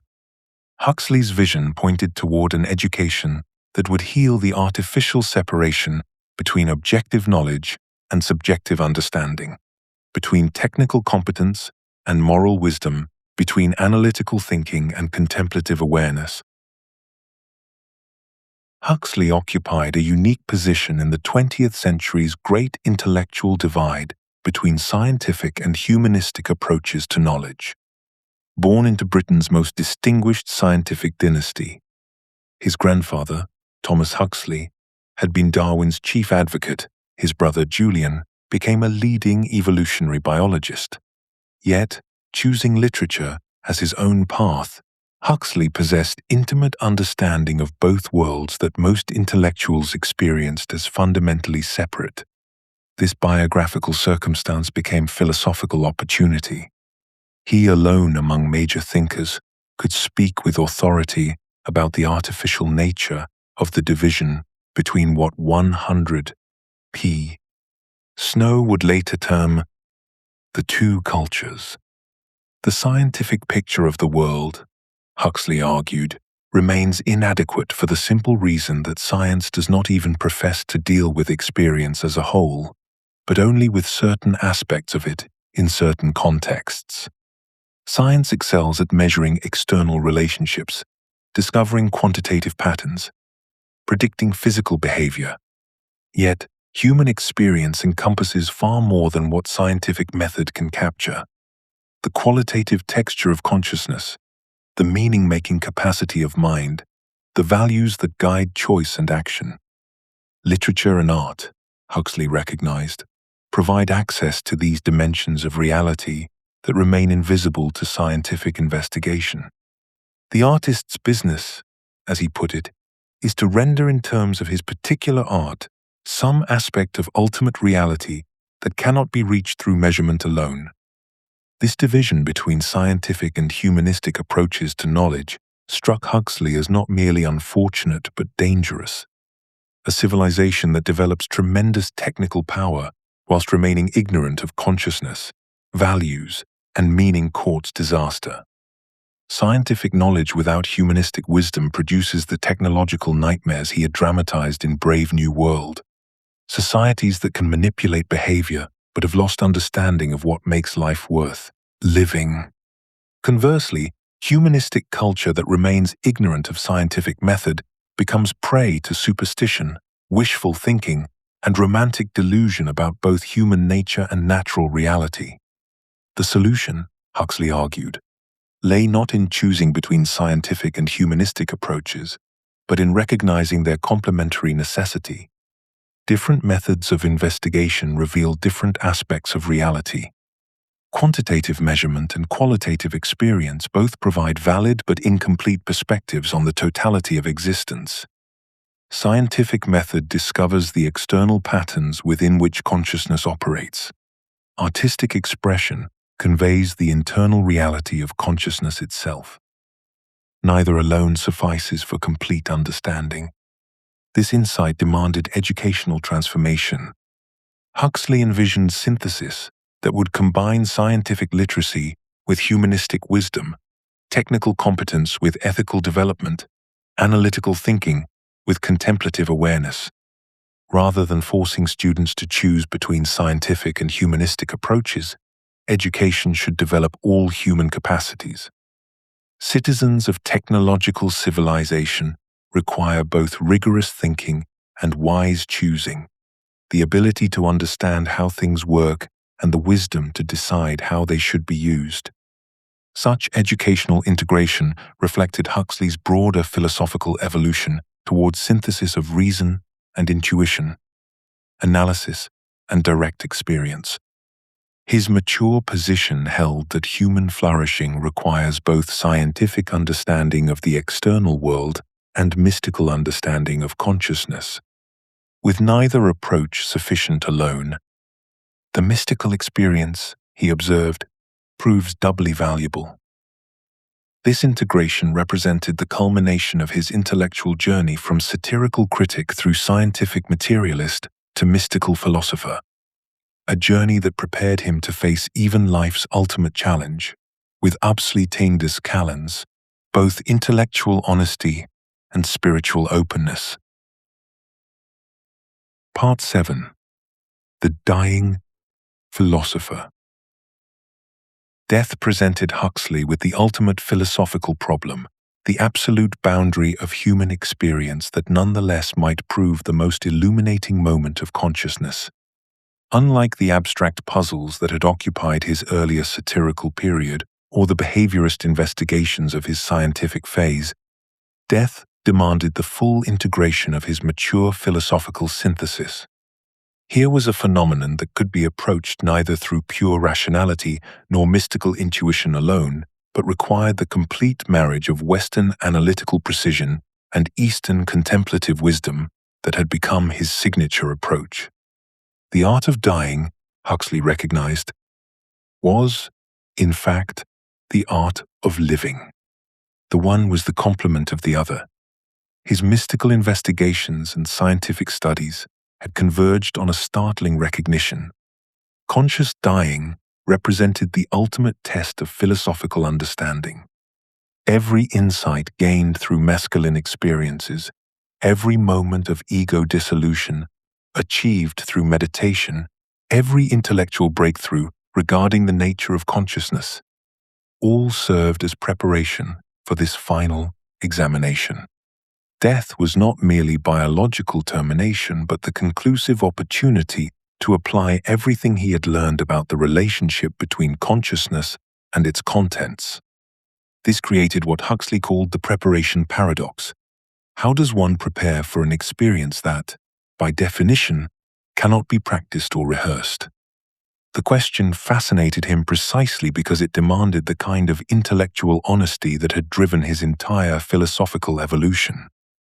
One cannot die a practiced death, cannot rehearse the moment of final release.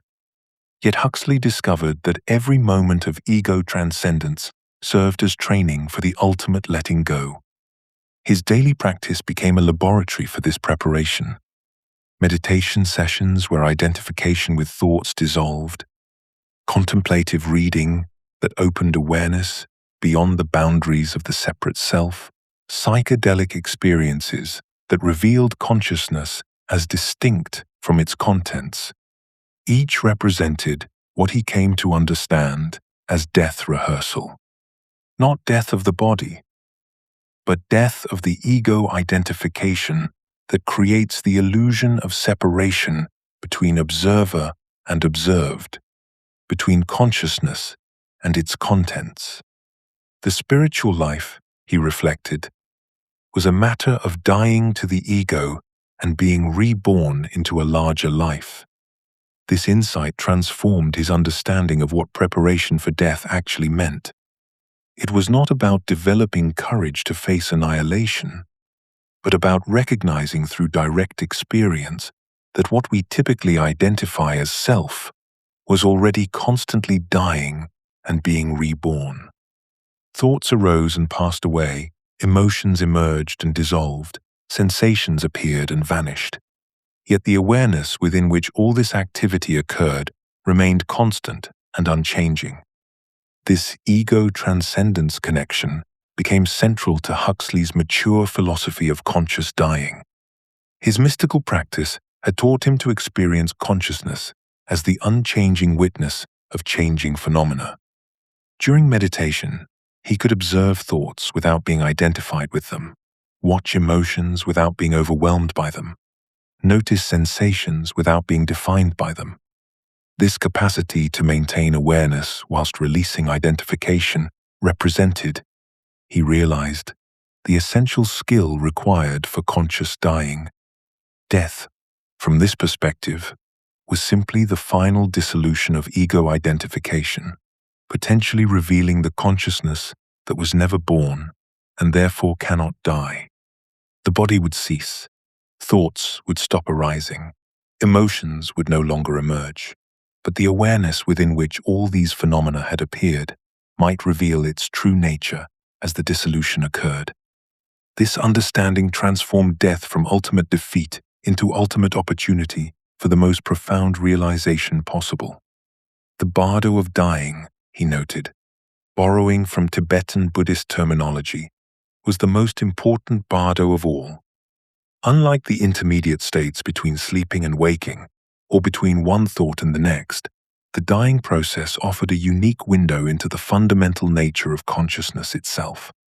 But this opportunity could only be seized by someone who had spent years learning to distinguish between awareness and its contents, between the witness and the witnessed. Huxley's philosophical preparation suggested that the quality of consciousness during dying might determine the nature of the death experience itself.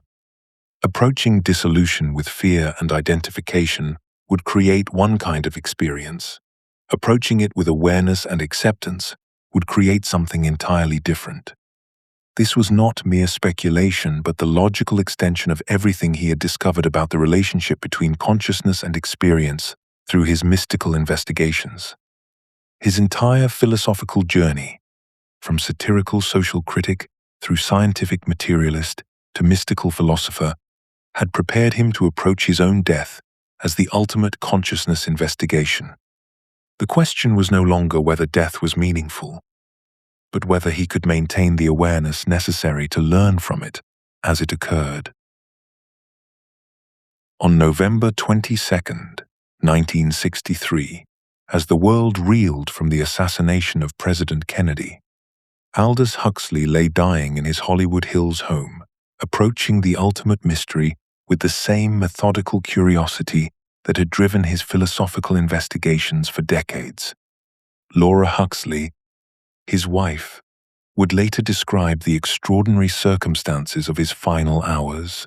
As his throat cancer progressed and speech became difficult, Huxley made a remarkable request. Unable to speak clearly, he wrote on a piece of paper, LSD, 100 micrograms, 1 m. He was asking for an intramuscular injection of the substance that had opened doors of perception throughout his later years. Choosing to meet death not in conventional medical sedation, but in the expanded consciousness that psychedelics could provide.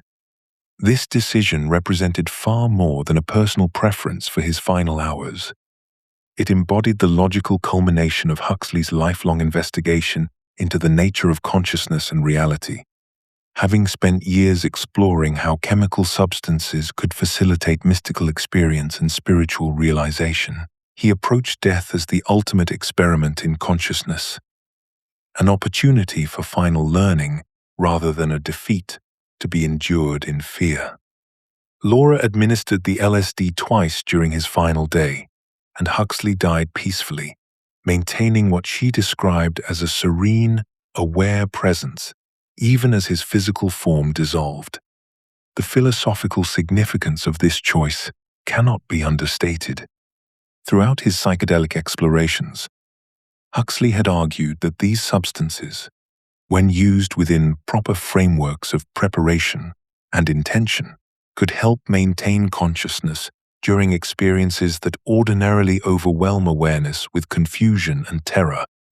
Death, he recognized, represented the ultimate dissolution, the complete breakdown of familiar ego boundaries and sensory moorings that typically plunge the dying into panic and unconsciousness. By choosing to approach this transition under the influence of LSD, he was applying his mature understanding that chemical aids could facilitate spiritual realization when combined with proper, contemplative preparation. This approach reflected his deep study of Tibetan Buddhist teachings about conscious dying, particularly the insights contained in texts like the Bardo Thodol, which describe death as a series of consciousness states that can be navigated with awareness if one has prepared properly. Huxley had come to understand that the fear and confusion accompanying death often prevent the recognition of what Tibetan masters call the clear light, the fundamental nature of consciousness itself, revealed when all conditioned experience falls away. His use of psychedelics during dying represented an attempt to maintain the clarity necessary for this ultimate recognition. Laura's account of his final hours describes a man who remained present and peaceful throughout the dissolution process, embodying the integration of Eastern contemplative techniques with Western pharmacological tools that had characterized his mature philosophy. He had spent years learning to navigate altered states with equanimity, developing what he called the art of dying whilst living, the ability to let go of ego attachments whilst maintaining awareness. His death became the final demonstration of this art, showing that conscious transition was possible when scientific method and mystical wisdom united in service of consciousness investigation. The consistency between Huxley's death and his life's work reveals the profound integrity of his philosophical evolution. From his early satirical novels, through his scientific materialism, to his final mystical synthesis, he had approached every question with the same combination of intellectual honesty, empirical curiosity, and spiritual openness. Death, the ultimate human mystery, demanded nothing less than this complete engagement. He faced it not as a defeated humanist, retreating into comforting illusions, but as a mature philosopher, applying everything he had learned about consciousness, reality, and human potential. His final written insight, composed shortly before his death, captured the essence of this integrated wisdom. It is a bit embarrassing to have been concerned with the human problem all one's life and find at the end that one has no more to offer by way of advice than reveals how his vast philosophical journey, through literature, science, Eastern philosophy, and psychedelic exploration, had led him to a profound simplicity that encompassed, rather than abandoned, complexity. Kindness, he recognized, was not mere sentiment, but the practical expression of the fundamental insight that consciousness is one, that the boundaries between self and other are constructions that dissolve in the face of ultimate reality. Aldous Huxley approached the question of personal survival after death with characteristic intellectual honesty and philosophical humility. Throughout his later writings, he maintained an agnostic position that neither affirmed nor denied the continuation of individual consciousness beyond physical death. This stance reflected not indifference to the ultimate mystery, but rather his consistent refusal to claim knowledge he didn't possess whilst remaining genuinely open to possibilities beyond current scientific understanding. His position emerged from decades of investigating consciousness through multiple lenses: scientific, mystical, and philosophical. Rather than settling into comfortable certainties, Huxley acknowledged the profound limitations of both materialist assumptions and religious dogmas about survival. "One don't know what happens when we die," he reflected in his final years. "Nobody knows. But one suspect, that consciousness is more fundamental than we suppose." This intellectual humility about survival questions demonstrated his broader philosophical approach of remaining open to evidence whilst avoiding claims that exceeded his actual knowledge. What Huxley knew certainly does survive the individual philosopher, however, is the legacy of ideas, influence, and the example of a life lived in pursuit of wisdom and truth. His writings continue to shape discussions of consciousness, technology, spirituality, and social organization decades after his death. The ongoing relevance of his insights about technological manipulation proves particularly prescient. His warnings about pharmaceutical control, mass media conditioning, and the subtle erosion of human autonomy through pleasure and distraction speak directly to contemporary concerns about social media algorithms, pharmaceutical marketing, and surveillance capitalism. His contributions to psychedelic research established foundations that continue influencing consciousness studies and therapeutic applications. The integration of Eastern contemplative traditions with Western rational inquiry that he pioneered remains central to contemporary discussions about meditation, mindfulness, and the scientific study of spiritual experience. "The most valuable thing we can do for the human race," he observed, "is to increase the sum of human knowledge and human understanding." His intellectual legacy demonstrates that philosophical investigation creates lasting value regardless of questions about personal survival. Equally significant is the philosophical importance Huxley placed on how one dies as a final statement about deepest beliefs and values. He viewed death as an opportunity for ultimate authenticity and final teaching about what matters most. His own conscious, peaceful dying process embodied his philosophical convictions about consciousness, courage, and the possibility of transcendence. Taking LSD on his deathbed represented not escape from reality, but final engagement with the mystery of consciousness. A last experiment conducted with the same curiosity and openness that characterized his entire intellectual journey. His insight that the manner of dying reveals the quality of living and the depth of philosophical preparation transformed his death into part of his philosophical legacy. The courage and consciousness with which he approached his final hours continues to inspire others facing the same ultimate challenge. His death became a teaching about the possibility of meeting mortality without denial or despair, but with continued commitment to learning and growth, even in the face of the unknown. Huxley's contribution to philosophical discourse about mortality offers a distinctive alternative to both materialist reduction of death to mere biological termination and religious dogmatism about afterlife certainties. His approach demonstrates how to face death with neither denial nor despair, but with curiosity, acceptance, and sustained commitment to understanding. The art of dying is in fact the art of living, he recognized. The one is the complement of the other. The one. This integrated approach to mortality provides guidance not only for facing individual death, but for confronting civilizational challenges that threaten human survival and flourishing. His synthesis of rational inquiry with mystical openness, his commitment to truth over comfort, and his demonstration that philosophical courage can transform even death into an opportunity for teaching. These elements of his legacy continue shaping how thoughtful people approach both personal mortality and collective challenges requiring wisdom, courage, and the integration of knowledge with understanding. Part 8. The Perennial Relevance. The digital age has vindicated Huxley's most prescient warnings about consciousness manipulation with startling precision.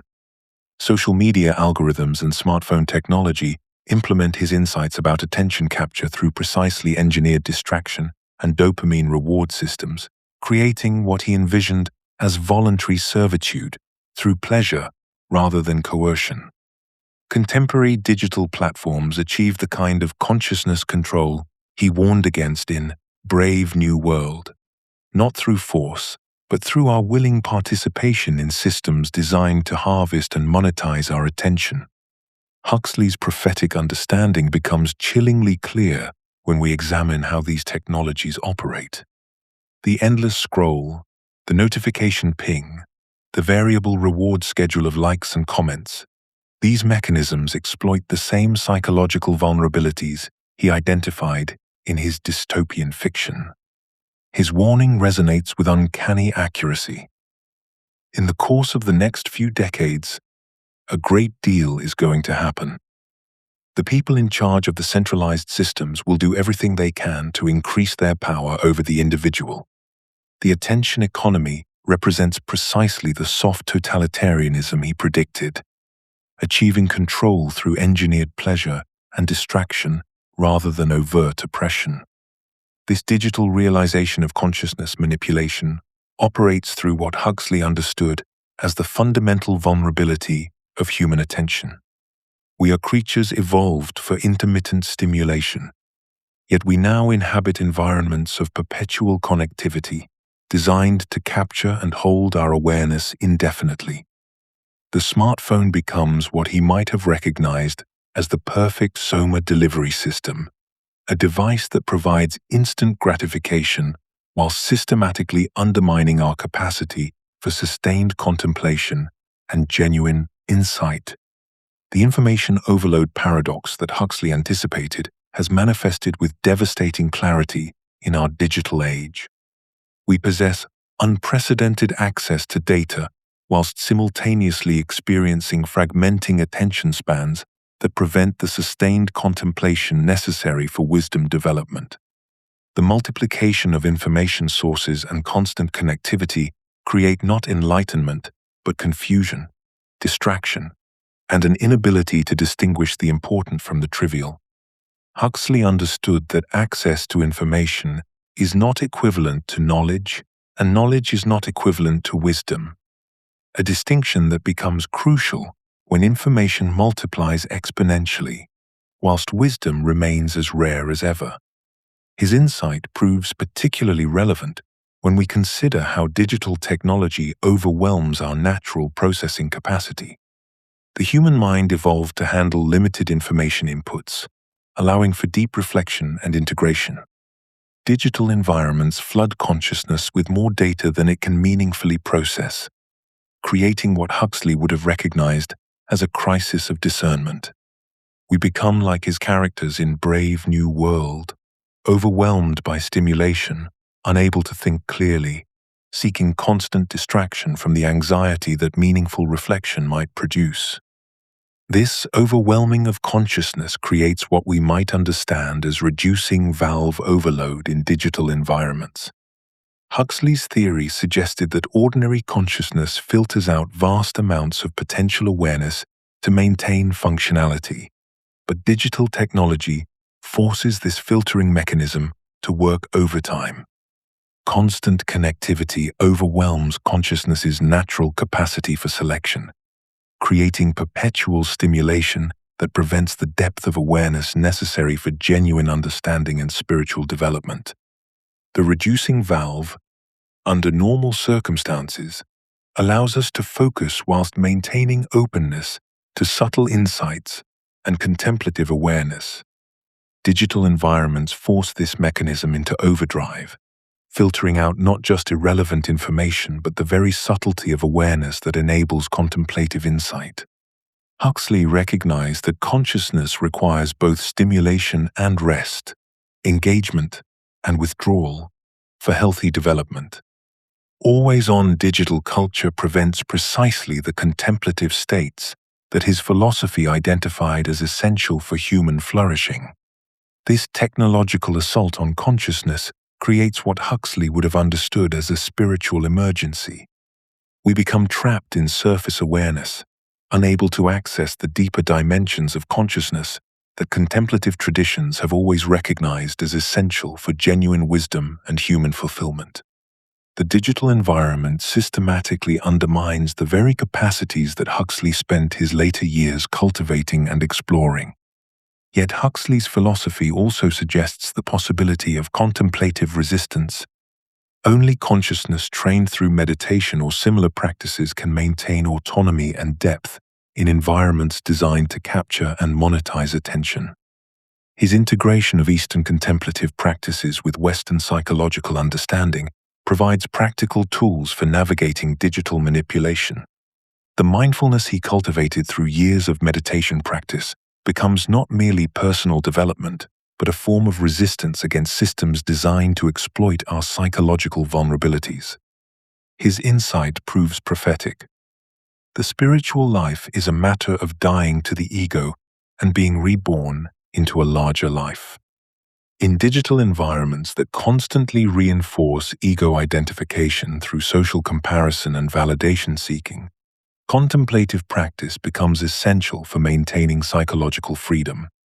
The trained consciousness can recognize manipulation, maintain perspective, and access deeper sources of satisfaction than those provided by digital stimulation. This contemplative resistance connects directly to Huxley's investigations into consciousness-expanding experiences. His exploration of psychedelic states and mystical awareness becomes more rather than less relevant in an age of digital distraction. Contemporary psychedelic research validates Huxley's most profound insights about consciousness, mental health, and spiritual experience with remarkable precision. Clinical studies now confirm the therapeutic benefits of psilocybin, LSD, and MDMA for depression, PTSD, and addiction, whilst simultaneously revealing neurological mechanisms that support his reducing valve theory of consciousness. Current neuroscience demonstrates that psychedelics increase neural connectivity and reduce default mode network activity, precisely consistent with his hypothesis about consciousness expansion through reduced cerebral filtering. The mystical experience, he observed, is doubly valuable. It is valuable as knowledge and valuable for the enhancement of life. Contemporary research confirms both dimensions he identified. Therapeutic healing and spiritual awakening emerge as complementary aspects of psychedelic experience rather than competing interpretations. These findings vindicate Huxley's understanding that consciousness operates through selective attention rather than passive reception. When psychedelics temporarily disable the brain's filtering mechanisms, subjects report expanded awareness, dissolved ego boundaries, and direct apprehension of interconnectedness. Precisely the phenomena he described after his mescaline experiments. Modern brain imaging reveals decreased activity in the default mode network, the neural system associated with self-referential thinking and the maintenance of ego boundaries. This neurological evidence supports his philosophical insight that ordinary consciousness represents a narrowed, utilitarian version of a much vaster awareness. Huxley's balanced approach to psychedelics provides an essential model for current integration efforts, avoiding both uncritical enthusiasm and blanket prohibition through careful investigation within proper frameworks. His emphasis on setting, and spiritual context anticipated contemporary clinical protocols and harm reduction approaches by decades. He distinguished sharply between drug abuse and sacred use, recognizing that identical substances could produce either profound healing or destructive escapism, depending upon intention, preparation, and context. This distinction proves crucial for current policy discussions and therapeutic applications, where the same molecules are simultaneously demonized as dangerous drugs and celebrated as breakthrough medicines. His nuanced understanding emerged from direct experience combined with scholarly investigation of mystical traditions. Unlike both naive enthusiasts and reflexive prohibitionists, Huxley recognized that psychedelics are powerful tools requiring wisdom, preparation, and integration to fulfill their potential. Contemporary therapeutic protocols incorporate many elements he identified as essential: careful screening, therapeutic support, integration work, and connection to larger meaning systems. The most successful current applications follow his insight that chemical tools prove most effective when embedded within comprehensive frameworks that include psychological preparation, spiritual practice, and ethical development. The concept of moksha medicine from his utopian novel Island captures the essence of therapeutic psychedelic use: consciousness-altering substances as tools for liberation when employed within wisdom traditions. As he wrote, "The moksha medicine can take you to the same place as meditation or prayer, but it can't keep you there." This insight proves particularly relevant as contemporary psychedelic therapy recognizes that profound experiences during sessions must be integrated through ongoing practice, therapy, and lifestyle changes to produce lasting transformation. The medicine opens doors, but sustained work is required to walk through them and remain in expanded states of awareness. Current therapeutic applications validate his understanding that psychedelics are most valuable as catalysts within comprehensive healing frameworks rather than standalone solutions.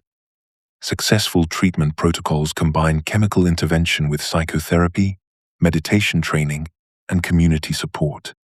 Precisely the holistic approach he advocated. The most effective contemporary practitioners recognize that psychedelics facilitate access to healing insights and spiritual states, but integration of these experiences requires the same disciplined practice that traditional contemplatives have always employed. Huxley's warnings about commercialization and misuse prove increasingly prescient as psychedelics enter mainstream culture through pharmaceutical development and venture capital investment. His concerns about spiritual materialism, profit-driven exploitation, and loss of sacred context become more relevant as companies seek to patent and commodify substances that indigenous traditions have used ceremonially for millennia. 5# is greater than. The emphasis on proper preparation and integration provides crucial criteria for evaluating contemporary approaches, distinguishing genuine therapeutic work from superficial applications that promise transformation without requiring the difficult inner work that authentic change demands. He understood that the urge to transcend self-conscious selfhood is, as one have said, a principal appetite of the soul. This insight illuminates why psychedelic experiences often prove so compelling. They temporarily satisfy humanity's deepest longing for transcendence and connection. However, his philosophy emphasizes that temporary transcendence must be integrated into daily life through ethical development, contemplative practice, and service to others. The psychedelic renaissance occurs within a broader context of spiritual seeking, as individuals increasingly recognize the limitations of purely materialist worldviews and seek direct experience of deeper realities. Huxley's diagnosis of modern spiritual emptiness reads like a prophetic analysis of our current psychological crisis. Writing decades before the advent of social media and digital connectivity, he identified the fundamental paradox that would define contemporary life: unprecedented material prosperity coupled with epidemic levels of depression, anxiety, and existential despair. His observation that we live together, we act on, and react to one another, but always and in all circumstances, we are by ourselves, captures precisely the isolation that characterizes our hyperconnected age. Where others saw technological progress as inherently beneficial, Huxley recognized that external advancement without corresponding inner development creates a dangerous vacuum, one that manifests today in everything from social media addiction to political extremism. The mental health statistics of our era validate Huxley's core insight that civilizational progress, measured purely in material terms, inevitably produces psychological regression. His analysis of how technological societies fragment human experience into disconnected specializations anticipated our current epidemic of meaninglessness. Young people, despite having access to more information and opportunities than any generation in history, report unprecedented rates of anxiety and depression. Huxley understood this would be inevitable in a culture that develops sophisticated external technologies whilst neglecting the internal technologies of consciousness and meaning-making. Perhaps nowhere is Huxley's prescience more evident than in his warnings about spiritual materialism, the tendency to approach spiritual practices with the same acquisitive mindset that characterizes material consumption. His insight that spiritual practices can become another form of ego enhancement rather than ego transcendence speaks directly to our contemporary wellness culture. The commodification of meditation through apps promising productivity benefits, the commercialization of yoga as lifestyle branding, and the therapeutic spirituality that offers healing without transformation all exemplify precisely what Huxley warned against. His distinction between authentic spiritual practice and spiritual consumerism cuts to the heart of current debates about mindfulness and wellness. When he observed that the spiritual life is not a matter of mere self-improvement, but of self-transcendence, he identified the crucial difference between practices that strengthen the ego and those that dissolve it. Contemporary wellness culture often promotes meditation and spiritual techniques as tools for achieving better performance, reduced stress, or enhanced well-being, all legitimate benefits, but ones that can actually reinforce the very sense of separate selfhood that genuine spiritual practice aims to transcend.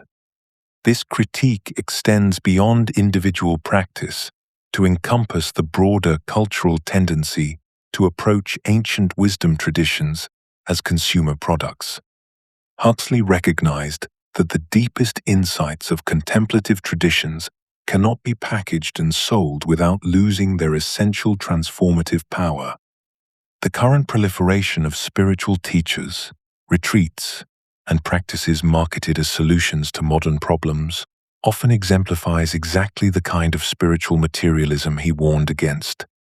Using sacred technologies to enhance rather than question the ego's fundamental assumptions.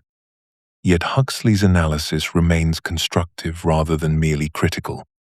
His integration of Eastern wisdom and Western science provides a crucial framework for navigating between the twin dangers of religious fundamentalism and scientific materialism. In our polarized age, where public discourse often forces artificial choices between dogmatic belief and reductive skepticism, Huxley's middle path offers intellectual rigor without spiritual emptiness, mystical openness without anti-rational prejudice. This integration addresses a fundamental need in contemporary culture, the requirement for approaches that honor both empirical investigation and contemplative insight. His recognition that scientific knowledge and wisdom traditions each capture essential aspects of human experience provides a model for individuals seeking meaning beyond both traditional religious frameworks and purely materialist worldviews. The growing interest in consciousness studies, contemplative science, and evidence-based spirituality reflects precisely the kind of synthesis Huxley advocated. The educational implications of this integration remain urgently relevant. Huxley's vision of education that develops both analytical thinking and contemplative awareness speaks directly to current challenges, requiring both technical competence and ethical wisdom. Artificial intelligence, climate change, and social inequality demand citizens capable of making wise decisions about complex technological and social issues, precisely the kind of comprehensive development that current educational systems fail to provide. His insight that the most important revolution of our time is not political or economic, but psychological. The development of a new kind of human being identifies the fundamental challenge facing contemporary civilization. Technical solutions to global problems remain insufficient without corresponding development in human consciousness and ethical capacity. Huxley's integrated philosophy thus provides not merely historical insight, but a practical framework for addressing the crisis of meaning that underlies our current social and psychological challenges. Part 9. Conclusion. Huxley's philosophical journey reveals something remarkable. What appeared to be radical transformations were actually stages in a coherent exploration of human potential and the obstacles preventing its realization.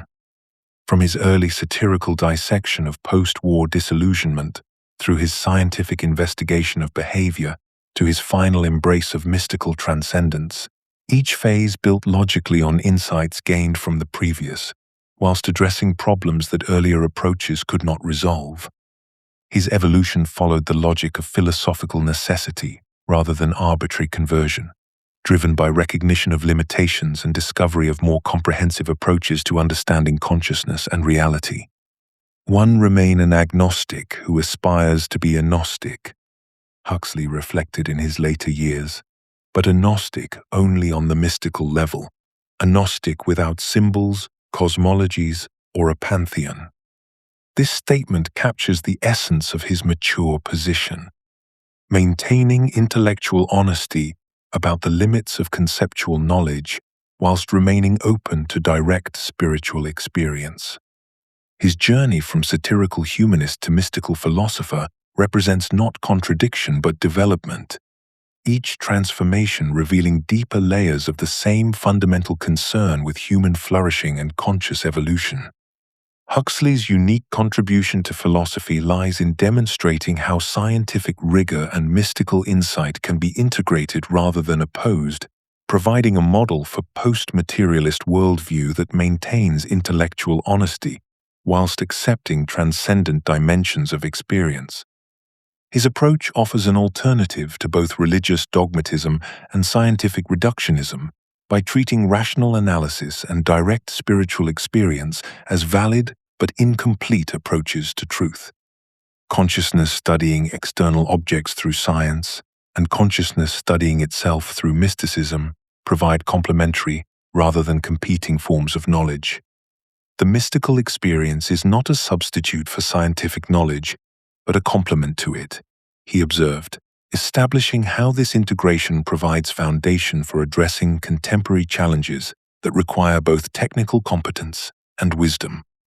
His philosophy bridges the gap between empirical investigation and contemplative insight, showing how each illuminates dimensions of reality that the other cannot access alone. The prophetic dimension of Huxley's work becomes increasingly evident as his warnings about technological manipulation, pharmaceutical dependency, attention fragmentation, and spiritual emptiness prove remarkably prescient. His integration of Eastern contemplative practices with Western scientific method offers practical approaches for maintaining human agency and spiritual development in technological civilization. From social media addiction to psychedelic therapy to artificial intelligence ethics, his insights provide navigation tools rather than mere historical curiosity. His analysis of how power structures exploit psychological vulnerabilities, whilst his contemplative practices offer methods for developing inner freedom, speaks directly to contemporary challenges. The same philosophical framework that critiqued soma distribution in Brave New World illuminates current debates about attention economics and digital manipulation. The contemplative practices he explored provide concrete methods for maintaining conscious awareness in environments designed to fragment attention and automate response. Huxley's ultimate insight represents the culmination of his philosophical journey. Human beings as evolutionary experiments capable of both scientific understanding and mystical realization, with full development requiring integration of both capacities in service of wisdom and compassion. This vision synthesizes everything he learned through satirical analysis, scientific investigation, mystical practice, and consciousness exploration. The sophisticated intellectual who began by dissecting social pretensions evolved into a contemplative philosopher who recognized the limits of intellect whilst never abandoning its proper function. It is a bit embarrassing to have been concerned with the human problem all one's life and find at the end that one has no more to offer by way of advice than try to be a little kinder. He reflected near the end of his life. This apparently simple conclusion actually represents profound philosophical achievement. The integration of intellectual sophistication with spiritual simplicity, comprehensive understanding with practical wisdom, individual realization with universal compassion.